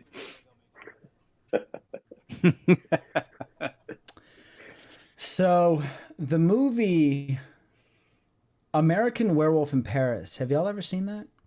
I've seen the trailer. Does that count at all? Does it give me any kind of insight to the movie? Didn't they have like It does. American That- Werewolf in London and Paris? Kind of the So same. yeah, so you've got American Werewolf in London, which came out. Okay. That's the John Landis movie, original, awesome, amazing. Killer. And then you have the '90s kind of reimagining, you could call it, called American Werewolf in Paris. And the movie critically does not hold up so hot, though I loved it. I thought it was great. But Yeah. the soundtrack is amazing. So on that soundtrack, you've got. Hold on, let me pull this up. So on that soundtrack, you've got. Is this another Mondo record you're going to show us? Ooh, Jesus, know No. your crowd, man. Fastball, Bush, Better Than Ezra, The Refreshments. Let's see, who's this? Plunk Junkies, Fastball, Suicide Machines. It's just nothing but great '90s grunge, and like every single like scene transition, I'm just like, this is a great song. That's a great song. That's just I just like that. What But Fastball that's a really good song soundtrack. was it? Was it out of my head? Was it out of my mind? How could I have ever been so? I mean, nothing says grunge like that. I was song. waiting for an invitation. Yeah. Was I know was that song. Macy Gray also on there? I fucking can't stand. Well, you I can't hate stand her Macy one Gray. song. No, she had two, and I can't stand either of them. Lost Boys, actually, yeah, and Lost Boys did have a great soundtrack. Let's see. Leslie Russell, The Lost Boys and Dracula 73, very common in that ritual in that abandoned church with these hippie rockers drinking that grail of blood. Lost Boys soundtrack is amazing as well, especially Saxman. Yeah, You but familiar look, with Saxman? I don't know you, Leslie Russell, but I think you're fucking awesome. That's well said. You know, Mm-hmm. listen, 100% there. The abandoned church with the hippie rockers drinking that grail of blood. Yeah, fuck yeah, dude. Imagine going back in the day and watching Lost Boys when it first came out and being like, yo, was this even a movie or was this shit really happening? All of these actors are going to go on and have stellar careers, every single one of them. Corey Jamie, Feldman. what's your where does Macy Gray in Spider-Man? Yeah, Jesus. What the fuck? Don't tell me that. She is in it. It's terrible. Jamie, where does Lost Boys rank on your vampire movie list? that is one of my favorites. It's, Nice. Wow. Let's roll such with a good it. movie. Give it to me. It's so What's fun. some of your favorites? What's some of your favorite things about Lost Boys? Where is it? Worms, Michael. You're eating worms. So quotable, and it's Yeah, ridiculous. very It's just quotable. like all that '80s excess just packed into an hour and a half. It's so good. Yes. There's a let me see if I can find this for you. This could be a little comic grail for you. It's one of mine to obtain for sure. Let's see. You know, the guy who plays either Bill or Yeah. Ted was also in Lost Boys. What is this? Yes, see Oh, that? This guy. wow. Look at that, dude. I want that. Mm. That says Yeah, I want Sax Man. Awesome. What's that? At $50? And that's not even high grade. Look at all these spine ticks. Look at all those. Crazy. I mean, the saxophone created those spine ticks, just blowing so hard. Right? Too sexy. That guy's still playing, by the way. He was actually not that long ago. He was here in New Orleans. Yes, he was. Yes, he Really? was. Mhm. And I will tell you, I thought about going. I asked the wife, and she said, "Fuck no." And then Corey Feldman was here not that long ago, and I wanted to go see him Yeah. too. But I'll tell you, like when you go to a Corey Feldman show, you don't make fun of him.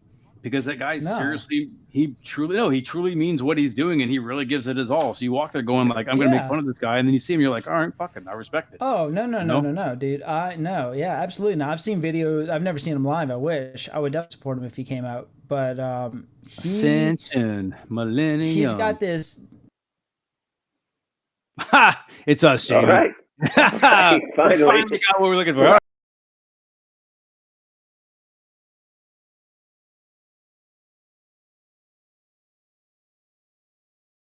Well, it can't just be me. Let's get him here too. All right. So where were we? All right. The best part is, What the hell? Ah. What happened? anyway, What happened? that's how I made my first million, Jamie. What still happened? not here. Do we still have the chat? Who? we have the chat. You're the only one not here. Anyway, so Did I Jamie, lose as you were internet saying, connection? I don't know. I can hear you. Can you hear me? Yeah, I can hear you. We can see a Chat's still square going? where you belong. Yeah, everybody's, all the gang's still here. It's just there's a weird box where you used to be. Oh. Okay, cool. So Okay. yeah, so while you're there, you go. All right. Okay, cool. There we go. Thank God. Whew. I may need another Bud Light for that. That made my heart race. What? mean, some of my- Seriously, no. What just happened? I don't know anything about computers. Did I disappear or did y'all disappear? You disappeared, then I brought Jamie back into disappeared? it because I mean, look at Jamie. I can't have him away from me for long. Jamie disappeared too. Did you blip as well? Did Thanos get you?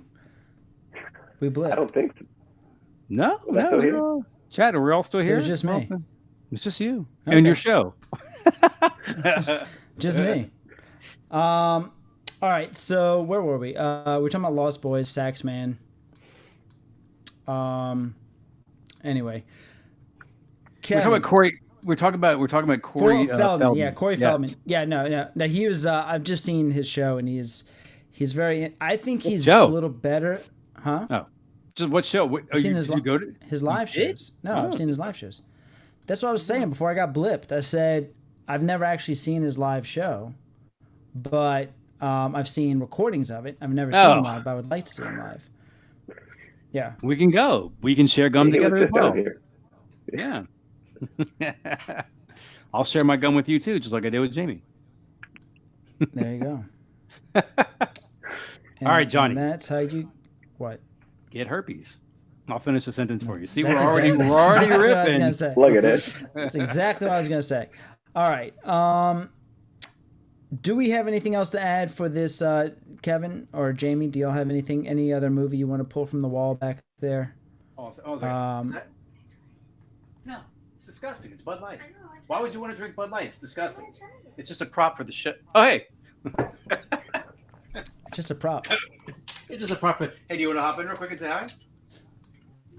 Come come here. Everybody, ladies and gentlemen, my wonderful child. Come see. You got 3, 2, 1 in the camera right there. Boom, boom. Hey, all right. Cool. Thank you so much. Appreciate it. All right, cool. All right. Goonies, hunting vampires in caves. Yep. All right. The Goonies. That's a good one. Did the No, Goonies she's saying, actually? like the Lost Boys is pretty much the Goonies hunting vampires in caves, right? I think Is that's what that she's saying. true? Is it true? It's like it's ish, like similar. Yeah. Ish. Okay, don't ruin it Kind for of. me because I You've never felt seen like Lost, you've seen the Lost Boys. you know what? I have seen. I was 20 years younger, but I've seen the Lost Boys for sure. You know, I remember the Yeah. saxophone guy, and I remember Jason Patrick, who was like freaking out because he like became a vampire. And quite honestly, it was what Bill and Ted, the guy plays Bill or Ted. He was. Oh, yeah. I remember that. Hmm. That was important to me at the time. I watched it though. You know, kind of like when He's I the watched one Bill he- and Ted too. That's Bill and Ted 2. Great movie. Great Yeah. song. I was listening to that song while I run. Do you know what song I'm talking about? You're a fucking liar. Why you lie to me like that? First of all, why am I on this side of the screen too? This is weird. Can you set us up correctly? This makes me feel strange. You're in the spot that I'm usually looking at myself, but now I'm looking at you. Can we switch the whole switch? Thank you. Thank you. That? Yeah. Does that make you It's feel just, better? it's just the little things, Johnny. I don't know. It's sometimes, Alex Winter. Thank you. Yes, it's Alex Winter. That's a good looking book. Bill and Ted 2. Yeah. Why is this significant in Bill and Ted Bogus Adventure? I actually was meaning Bill and Ted 3, but my bad. Oh, you meant the third one? It- Oh, some of us are nostalgic, okay? All right. Bill and Ted 2 was Well, actually a good movie. the third one's not the one to go to if you're nostalgic. I was third one happy to just see came them after all those years. Yeah, it was nostalgia. Oh, And then got and they're weird kids if you saw the movie at all. But all right. yeah. So why I is read it significant? I read the script a year before it came out.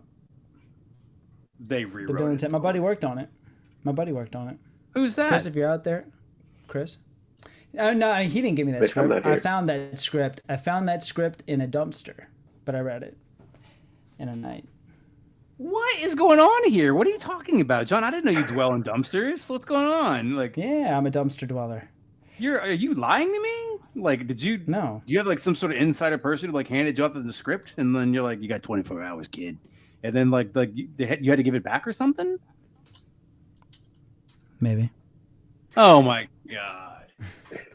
Come on, it can't be No, that no, hard no. of a script, The script was just like the movie. Just like the movie. really? Yeah. So bad. Mm-hmm. Scripts are weird, man. If you ever read scripts or write scripts, scripts are weird. They're hard to translate into like what actually goes on. And they change constantly. They're I don't know. Jamie, right? That's true. Jamie writes scripts. You know, he let me read one last week actually. Really? Which one? Or it was the Smurfs Part 4. I think that it was Robo Smurfs? Hey, look, let's You be son of a honest. bitch, you're writing Robo Smurfs? Let's be honest here. RoboCop is due for a comeback. If everything else can have like, why would not RoboCop come back around? You know? Didn't it get a comeback a couple years ago? Yeah, should.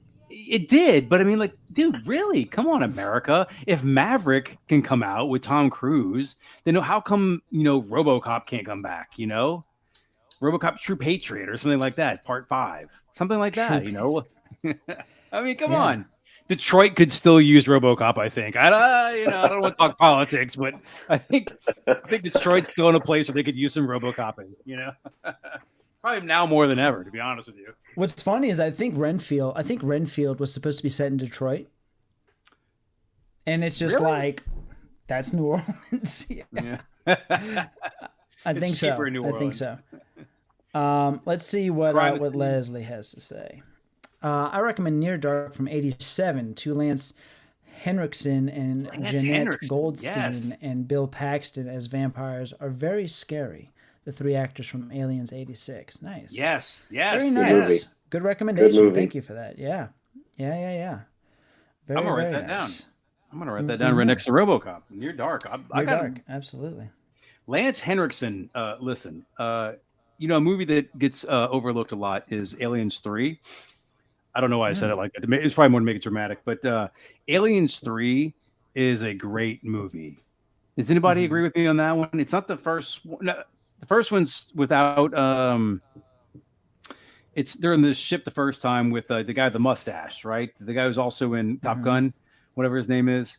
And then Yeah. the second one is with the military and all that stuff like that, correct? Where they save the girl and she's like, "Get off of her, you bitch," or something like that. And Get away from her, you bitch. yeah. And the third one is the one where they're on that like the prison planet.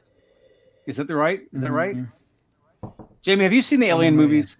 It's been a long time, but I've seen those. Yeah. I love Alien 3, by the way. That was a great movie. And Lance Henriksen was in it twice. He was in the very beginning when like they get Ripley out of the spaceship and they bring whatever his name is in the movie. Lance Henriksen's name is like Bishop. Boom, look at me. Knowing stuff. Bishop is an android. They bring him back to life and like they plug him with these little weird plugs and he's like spitting milk and creamy stuff. And he's like, Ripley, I hurt. And he tells her a few things and then he dies. But at the end of the movie, he comes back to try and convince Ripley that the alien inside of her is like one that she needs to save. And then she jumps into the lava a la Terminator 2. Great movie. You should watch it. Yeah. Jamie, Refresh your memory. on your vampire spectrum, where does What We Do in the Shadows, where does that fit? Oof. Fantastic movie. It is. It's funny. it's so accurate in its vampire lore too. Like there's so many Right. little jokes that Yeah. us vampire Yeah. nerds get that nobody else was getting. Yeah. When I saw that. Like the one where Jermaine, you know, the actor Jermaine that plays, I forget which vampire he plays, but he always turns into like the half animal. He's always like a hybrid of some sort of animal. Great movie. Great movie. What's it called? What we do in the dark? What we do in the What We Do shadows? in You haven't the seen this? Shadows. Ah, Taika Waititi. Oh, Taika Waititi. Okay. Oh, I'm bringing you this tomorrow. You got to watch this one. Oh, cool. So you never want it back. Yeah. It's Stays there. it's hilarious. It is hilarious. Yeah. I like funny. Yeah, it is fucking funny. Really funny. Okay, cool. The all right, I was gonna elaborate, but I don't want to spoil it for Rev. I'm gonna get that tomorrow. The show's good too. Oh yeah, the show. I didn't watch any of the show. No, it's good. So scary scene in a movie. I just thought about it. Like, what is it? The first Nightmare on Elm Street. The very first one. The Johnny Depp death scene where they put that Q-tip in his ear. Oh, fuck that, dude. Wait, what? Hold on. Wait. I don't. That's Oh, not so you the guys- first Nightmare on Elm Street. You get or you That's ever not see the that first horror Nightmare on Elm movie Street. where the guy dies? Johnny Depp, I believe. Is it? Which one's the one that gets the There's no Q-tip in the ear? Q-tip. There's no Q-tip in that. Johnny that Depp just is like- in the first one, but That's there's just no like my Q-tip. fear. Wait, what? Maybe There's so. some movie where somebody dies with a Q-tip in the ear. It's like a massive Q-tip, and he just That like puts is, it in his ear. but that's like I think you're thinking of Nightmare on Elm Street like 4 or 5. I'm almost Obviously, certain. you're not and a the fan. kid It's looks like probably- Johnny Depp. No, Johnny Depp dies because he falls asleep in his bed, and his bed Caves opens in. up, and the blood. Yeah, that's Yeah. Johnny Depp. There's no Q-tip in. Okay. No All Q-tip. right. Well, you know, it was just a. But it's just Nightmare a on Elm Street quiz you passed. is amazing. One of my favorite horror movies of all time. The original, for sure. It's way darker than I thought it. Or I remember it being. And then they had that new one come out that I never even watched, but I heard they made not Johnny Depp. I heard they made Freddy Krueger like a rapist or something like that. And Wait. Say it again. the new Nightmare on Elm Street that had Billy something. I don't know. The actor who played Freddy Krueger. They made him like a rapist. He was like a child No. or rapist. Man, So, are you talking about? You're talking about like the remake that just happened. ish. Yeah, it happened Yeah. kind of recent. You know. Yeah. What was it? Yeah, that one was. It was okay. You know me and names. Maria LeBeau. Yeah, I've seen Kronos. I have it, but I don't have it right here. Haley Joel Osment was his name. Maybe I don't know. No. Haley Joel it's a weird Osment name. as Freddy Krueger. Has Jamie seen Let's see. Has Jamie seen Kronos? Great Del Toro movie. Yeah. Great movie. Pan's Labyrinth. Pan's Labyrinth. Pan's Labyrinth is good. That Maria LeBeau, strike it again. Pan's Labyrinth is amazing. I saw He you did a glossed horror over movie here. called The Devil's Backbone that's very scary too. Oh, One of his early movies. Back one. Mm-hmm. Pan's Labyrinth was Yeah. scary in that little shaving scene where your boy's shaving. I remember watching that going like, Mm-hmm. ooh. Guillermo del Toro, he does some pretty good work. I mean, not recently. He does.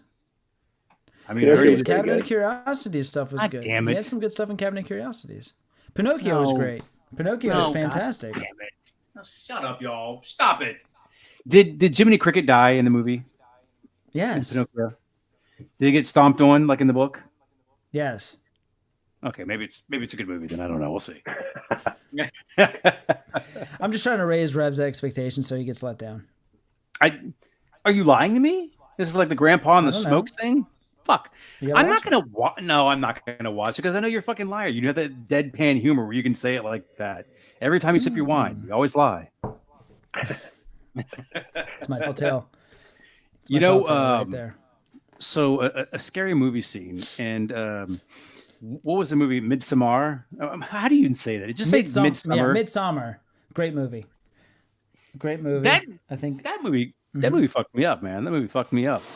The whole thing was just kind of weird, you know. And then the guy's got to dress like the bear at the end. Oh my god. He eats that pie with the pubic hair in it. fuck that. It's extremely unsettling. Yeah. The scene where Florence Pugh is in the cabin and she's like crying, and then all of the girls around her like all put their hand on her and like mimic her crying. It just like completely interrupts her grieving process. Is very awkward and very like, I don't know. It's just weird. Did not Weren't they sit well naked with too? me at all. Were they like naked? Not in that scene, but the people that there are naked people in that. Yeah. Yeah. Do not eat public hair. It's terrible. Don't do it. Or in private. Yeah. No. When Jesse, you're right, man. Like they're at this party, and like he's been eyeing that girl up the entire time, and then he like bites into his meat pie and pulls out a pubic hair. Fuck that, dude. I mean, like, I had a nickel for every time that happened. Jesus. I'd have at least a nickel. I mean, I've eaten public food out here. The thing is like, you just think to yourself, like, man, fuck, this is weird. Like, in the boyfriend's like, I should just leave. I'm gonna start walking, get the fuck out of here. They had ample opportunities many times in that movie to not die, and they just don't leave. Just fucking leave. Yeah. That one couple tried to leave in a car. But I mean, like the boyfriend who's also in the Transformers movie, he could have just left at any point. And he didn't, because he was trying to back up his girlfriend, who he was slowly losing to Jebediah. You know, like it's crazy. You know, but I mean, it's obviously a Florence Pugh vehicle, just like Black Widow. And she did great in it. It's a very unsettling, weird movie. You know, and I'll never watch it again. And that look, well, Jesse, you know what? We've all been there. We've all had that time. Yeah. All right, Johnny, take us home, man. Give us the best horror movie of all time so we can dispute it. It is time to find out. You've been building to this moment. So we've got the market report here. So we've got do y'all want to see a market report? Is that a fucking video game? Dude, you're crazy. Look at this. This sold for $1,500. A 9.8 version of Friday the 13th, the NES, and a 9.8 sold for $1,500. This is crazy. We're going to go through these real quick. We also have a Scream Funko Pop signed by Nev Campbell, Matthew Lillard, Skeet Ulrich, and Jamie Kennedy. Sold for $2,500. It would have been more minus Jamie Kennedy. Crazy. I'm not wrong. Isn't that wild? No. But the Nintendo game freaks me out because, like, again, we talked about this last week with Nintendo games. I keep thinking to myself, like, man, like, I understand comic books and magazines and things like that, but when you have a Nintendo game, I mean, you can't even play with it, you know? It's like, I want to play that game. Yeah. Anyway, okay. So on this one, we've got the Michael Myers in his little trick or treat outfit doll. They sold for $8. All of these are sold prices, by the way. Everybody looking. Sold for $899. Apparently, it's pretty rare, and that box is beat the fuck up. We got a Funko Pop. This is the Jason Voorhees Friday the 13th Unmasked San Diego Comic-Con 2015 exclusive. This thing sold for $925. Crazy. What the fuck? It's an ugly little doll too. That's crazy. And then you've got the Haunted Mansion Hatbox Funko Pop. I had the ones that were from Disney. I sold them years ago. Wish I wouldn't have. But this one is I think is an exclusive. Sold for $600. Pretty wild. And then movies. So we've got the full sealed Nightmare on Elm Street collection, 7-tape VHS set from 1999. All 7 movies sealed for $175. And if you look at the smaller photos, you look at the cases, I would have picked this up. That's really, really cool. Pretty badass. Those are all the VHS tapes?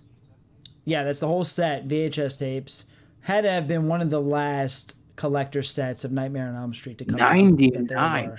Dude, at that point they just knew they were trying to rip people off, you know? Oh my God. 99. And then man. this is, dude, I would love this. This is Halloween 3, original VHS, Season of the Witch, in a 9. Sold for $650. And it's cool? a graded VHS? It's graded. Yeah. Man, that's I would nuts. have loved it. Jamie, love does that. does Okay. any of that like catch your attention? Would you ever want to have like a graded VHS tape or DVD? No. Yeah, I'm not That's saying not my thing. yeah. I I don't. would. I would. All right, if it was like I would in a heartbeat, a dude. 9 Citizen Kane, yeah, okay, I'd take that. Right. You know? Rosie. Dude, imagine having a Back to the Future. A Back to the Future. Original VHS sealed. Come on. You I mean, guys- what makes it valuable? Just because it's old? the I fact mean, that listen, it survived. I know I collect comics. I know I'm kind of hypocritical for this whole thing, but sometimes some of these medias confound me though. I mean, like, okay, so you have like an old VHS tape. I mean, like, but they were mass produced, and I know comic books were too. But I mean, like, it seems like it would That's be my less hard to point. keep a VHS tape in good condition than it would be like a comic book or something like that, you know, or even like a No, record. dude. It's like super old. How many? No, I mean, no. It seems like VHS. I don't want to fight about there's it. I'm less. just trying to learn. No. I'm saying there's less. No, I'm not trying to fight either. I'm saying there's less VHS printed than comic books. You know, think of how much it costs to print a comic book. Think how much it costs to make a VHS. There's less VHSs out there. When I was a kid, I had a friend who got when Terminator 2 came out on VHS. All right, his mom bought him. You mean RoboCop wannabe too? No, Terminator 2. Terminator totally supersedes. Come on in. You can join this conversation. Terminator totally supersedes. Once again, my beautiful kid. Terminator totally supersedes RoboCop. But what I was getting at here was when Terminator 2 came out on VHS. My friend, his mom bought it for him for his birthday. The VHS tape was $99.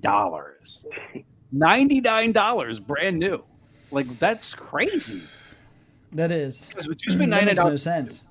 But yet, hold on, right here for $800 or $650, somebody's going to buy a VHS tape. You know, that's insane. Because they don't make these anymore. Ah, They don't it's make still- them anymore. It's still a crappy VHS tape quality something. I mean, I'm not And trying to clown this movie's become a cult classic. Halloween 3 has become a cult classic. Season of the Witch. And what is that right there? Is that So this here on the right, I actually have. It's Hellraiser, Scarlet Box 1, 2, and 3. Arrow releases some really good box sets. Kind of Did you buy it for like that the price? quality of like. No, I bought mine for way less. But course. because it's like out of, because I bought it when it first came out, and then because now it's out of print, now this is what happens. It goes up. I just like everything. there's a lot of stuff in your house I haven't seen, man. I feel like I see the comics behind you, but like, where's all this stuff hiding at? Where do you have all that stuff? In the closet. I mean, is there another room to I your house? think this would get graded later. I'm I not. I'm can not. go get this. I'm I not can- calling if you y'all out, can- man. This isn't 3 No, I o'clock know. high. I'm not trying to see you in the parking lot. I believe you. You know, like No. I know. No. I'm saying like I'm just saying it's not too far away. I'm saying I can go get it. fuck it, get it. Because now I think you're a liar. You're gonna come back Really? with a photocopied copy. gonna make- Yeah. Is it right under Really? you? You're Is it gonna right make me under do you? this? No, No, you it's not wanted right to do it. under You me. said I'm gonna go do this. I wasn't didn't- making you do it. Let's see it. Come on. No, I'm just saying I could go, but no. We gotta end this show. All right, we gotta end this show. Bitch, you ain't got it. I'll show it to you. All right. Okay. I'll post it. If you're not following on Instagram, follow me on Instagram. This will be my next post in my story. I'll post a picture of it. But Leslie, look, we gotta my- stay on track here. Okay. Leslie, I have the first VHS edition of Hellraiser '87 from 1988. Is it sealed? Les, is it sealed? Are you just taking liberties with the even if it's person's not, name that's now? cool. They're our family, man. They come hang out with the chat. They're family. I'm with it. I'm with it. Listen, I think all that's cool. I just wouldn't know. Like, I don't know what it is. We talked about this before. It's like, what sparks your attention in collecting, you know? Okay. Yeah. So, I don't know. So look at this. Tales from the Crypt was at 24. Pre-code horror. That is a road I've just started to go down that I love. 37 bids, $909. Badass cover too. This is from like 1950 something. Fright number 3 in the middle here. First appearance of Freddy Krueger. I got one of these. 9.6 on the wall. Love this fucking book. So much. book. I love that cover. $130 raw, and it probably looks like, I mean, it's got some spine ticks. I don't know. It's not the best condition. This thing over here at the end, The Haunt of Fear, 9.2, not from 1953. That's where the value's at. 1953, and it's a 9.2, which is just My mom was really 1 year old in 1953. That's nuts that a book Crazy. exists like that, you know? Yeah, it is. Hi, Mom. Crazy. Do you own that one So too? that is bizarre. Oh, well, I know, no, but I wish Not I yet. owned that in that grade.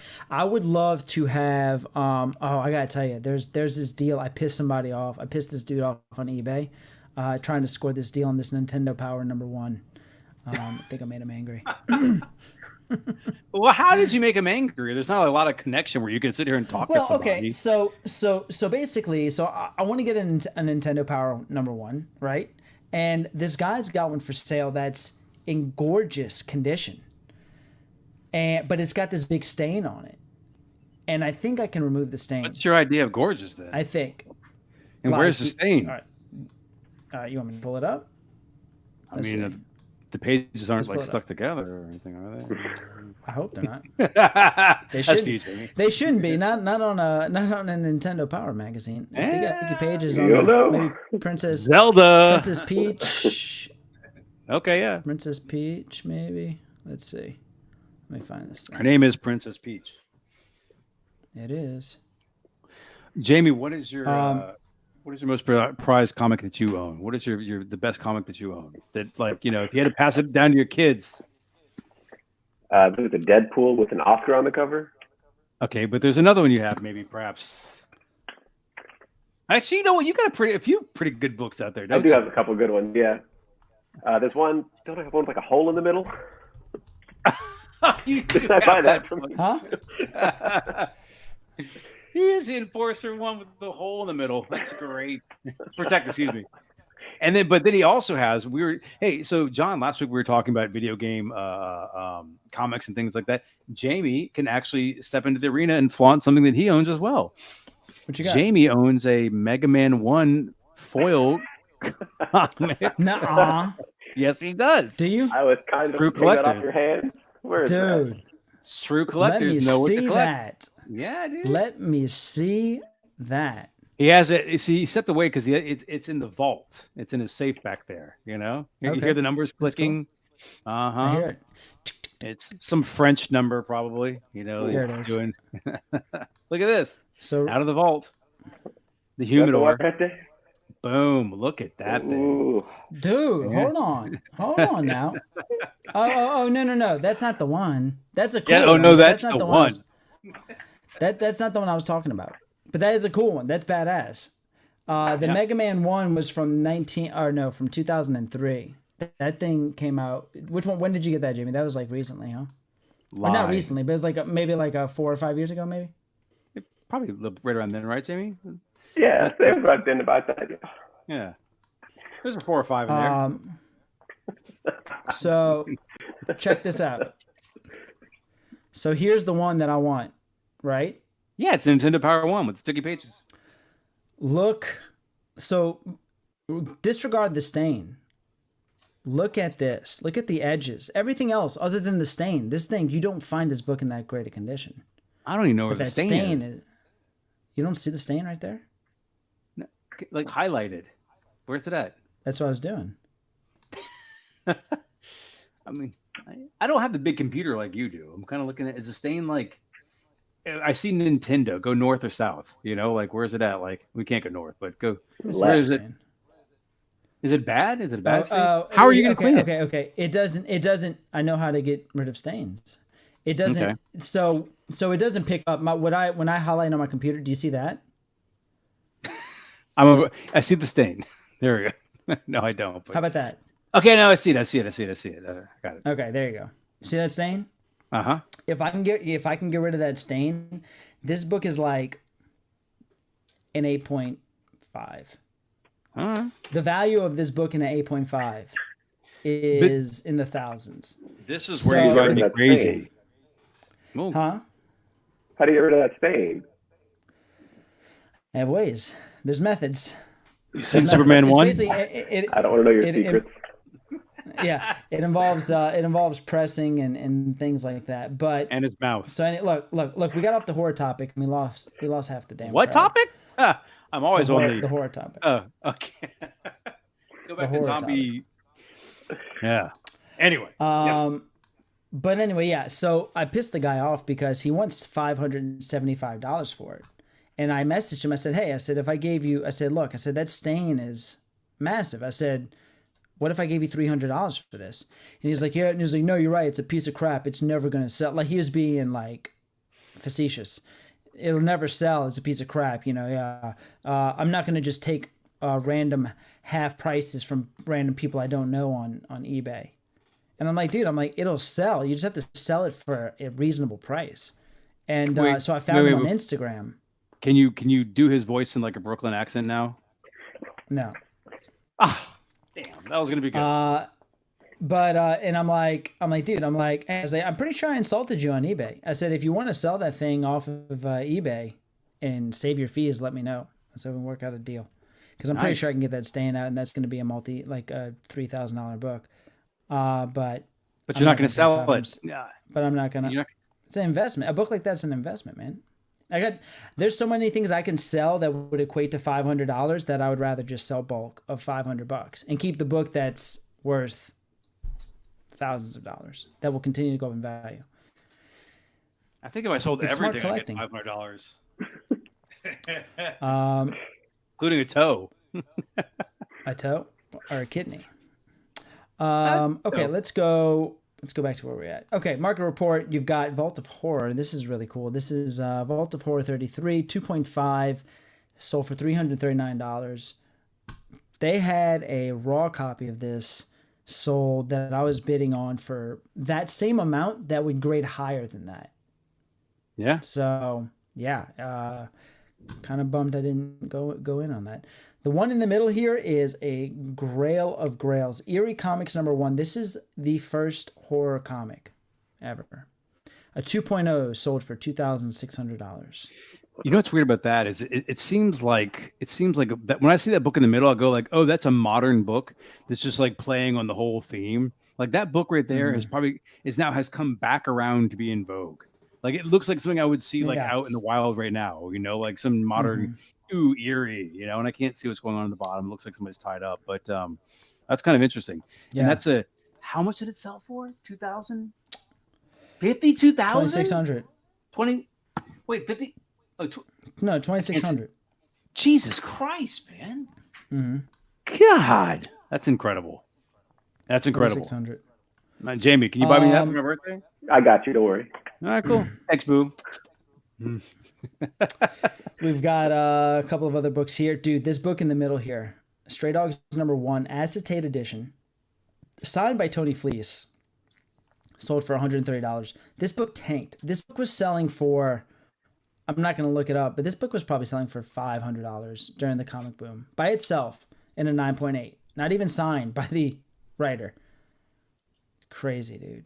It's a book about dogs. It's a great book. Have you read it? It's okay. Yeah, it's okay. Jamie, it's about the guy like steals dogs, and then the guy who steals dogs gets killed, and the dogs get released. It's a Disney plot. I'll pass. Yeah. Am I wrong, John? It's kind of like that. I've read the whole thing. It's a while ago. That's a pretty simplified version of it. There's a little more to it than that. One of the dogs gets sad and dies as well. Yeah. That's he's right though. When that book came out, it was really expensive. It was just kind of crazy. I was just kind of like, oh my God, stray dogs. Anyway, yep. Now Reanimator, I can sink my teeth into. What have we got? And then look, we're in the wrong business here. We are in the wrong business. Oh no. I can't get near whatever this is. Sneakerhead. $11,400, 55 bids, sold a size 11 Freddy Krueger fucking shoes. Isn't that crazy? Oh, I didn't realize that. Listen, inside trading, that's crazy. Size 10, $30,000. This shoe right here, a pair of shoes sold for $30,000. Size 10. Yeah, dude. Freddy Krueger shoes. And they're gonna wear them once every now and then. I mean, look, hey, God bless people who have the money to do those shoes like that. God bless them, because it ain't me. And then I have shoes with fucking holes in the toes. And this is for all of us to sleep well tonight. Life-size Leprechaun replica signed by Warwick Davis. sold Yeah. for $5,000. Yeah. Isn't Worth that every creepy? penny, dude. I think he signed his neck. If I remember correctly, looking at the photos under his beard fur here, you move that the way. I think Warwick signed his neck. Was Warwick Davis Willow? Was he Willow? Yeah. Yeah. Ah. Did Okay. a lot of things. I would own that. If somebody gave me that, I would have that around because Leprechaun.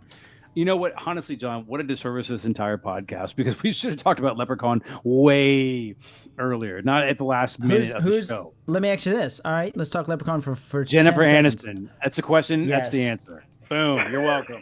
Jennifer Aniston. I knew you were going to go Aniston. there. Jennifer Aniston. Of course. By the way, great she's movie. wonderful in Morning Show on Apple Plus. If you guys are watching, shows it. Morning Show. Social meds. Mm-hmm. Good one. So anyway, all right. So that is it, guys. That is the market report. That is the horror talk. If you're new to the channel, we appreciate you stopping in and hanging out with us. Don't forget to check out the 2 reviews I just did. I did one on Evil Dead Rise and then another one on Renfield. If you're into movie reviews, I'm going to try to do some more. Honestly, it's hard to do them if you don't have early access to them because there's just a ton of other reviewers out there that get to it first. But I might try to do some more stuff. And that's about it. I always appreciate my co-host, Reverend Wormwood, Hey. and our special guest, Citizen Jamie. Make sure you follow him on Instagram. Absolutely. Hold on one second here. Please follow him. Also, in lieu of last week's show, I want to give out the first Rage Poncho Fetish Award to Matt Johnson. It's awesome because we're going to make him watch the entire show, just get to the last minute so I can call him out. Here it is. There's a Rage Poncho Award goes to Matt Johnson. Now he has to watch the whole show just to hear the last minute and me talk about him. Here it is. Rage Poncho Award. Boom and done. Congratulations. Thank you, Matt. everybody. Yeah, congratulations, Matt, for the first Rage Poncho. There you go. All right, guys. Thank you so much. Hit the like, comment, subscribe, bell notifications so you know when videos come out. And we'll think of something else for next Thursday. Feel free to shoot me a message for ideas on podcasts that you want to hear about. So follow Jamie. Follow Jamie, please. Yep. You guys, he's a wonderful person. We're very blessed to have him here again. Thank you for hanging out, Jamie. Appreciate you, man. Thank you. You Thank know? you, guys. yes, sir. So, all right, rock on, guys. y'all. Y'all have a good night and have a good weekend. See you on the next one.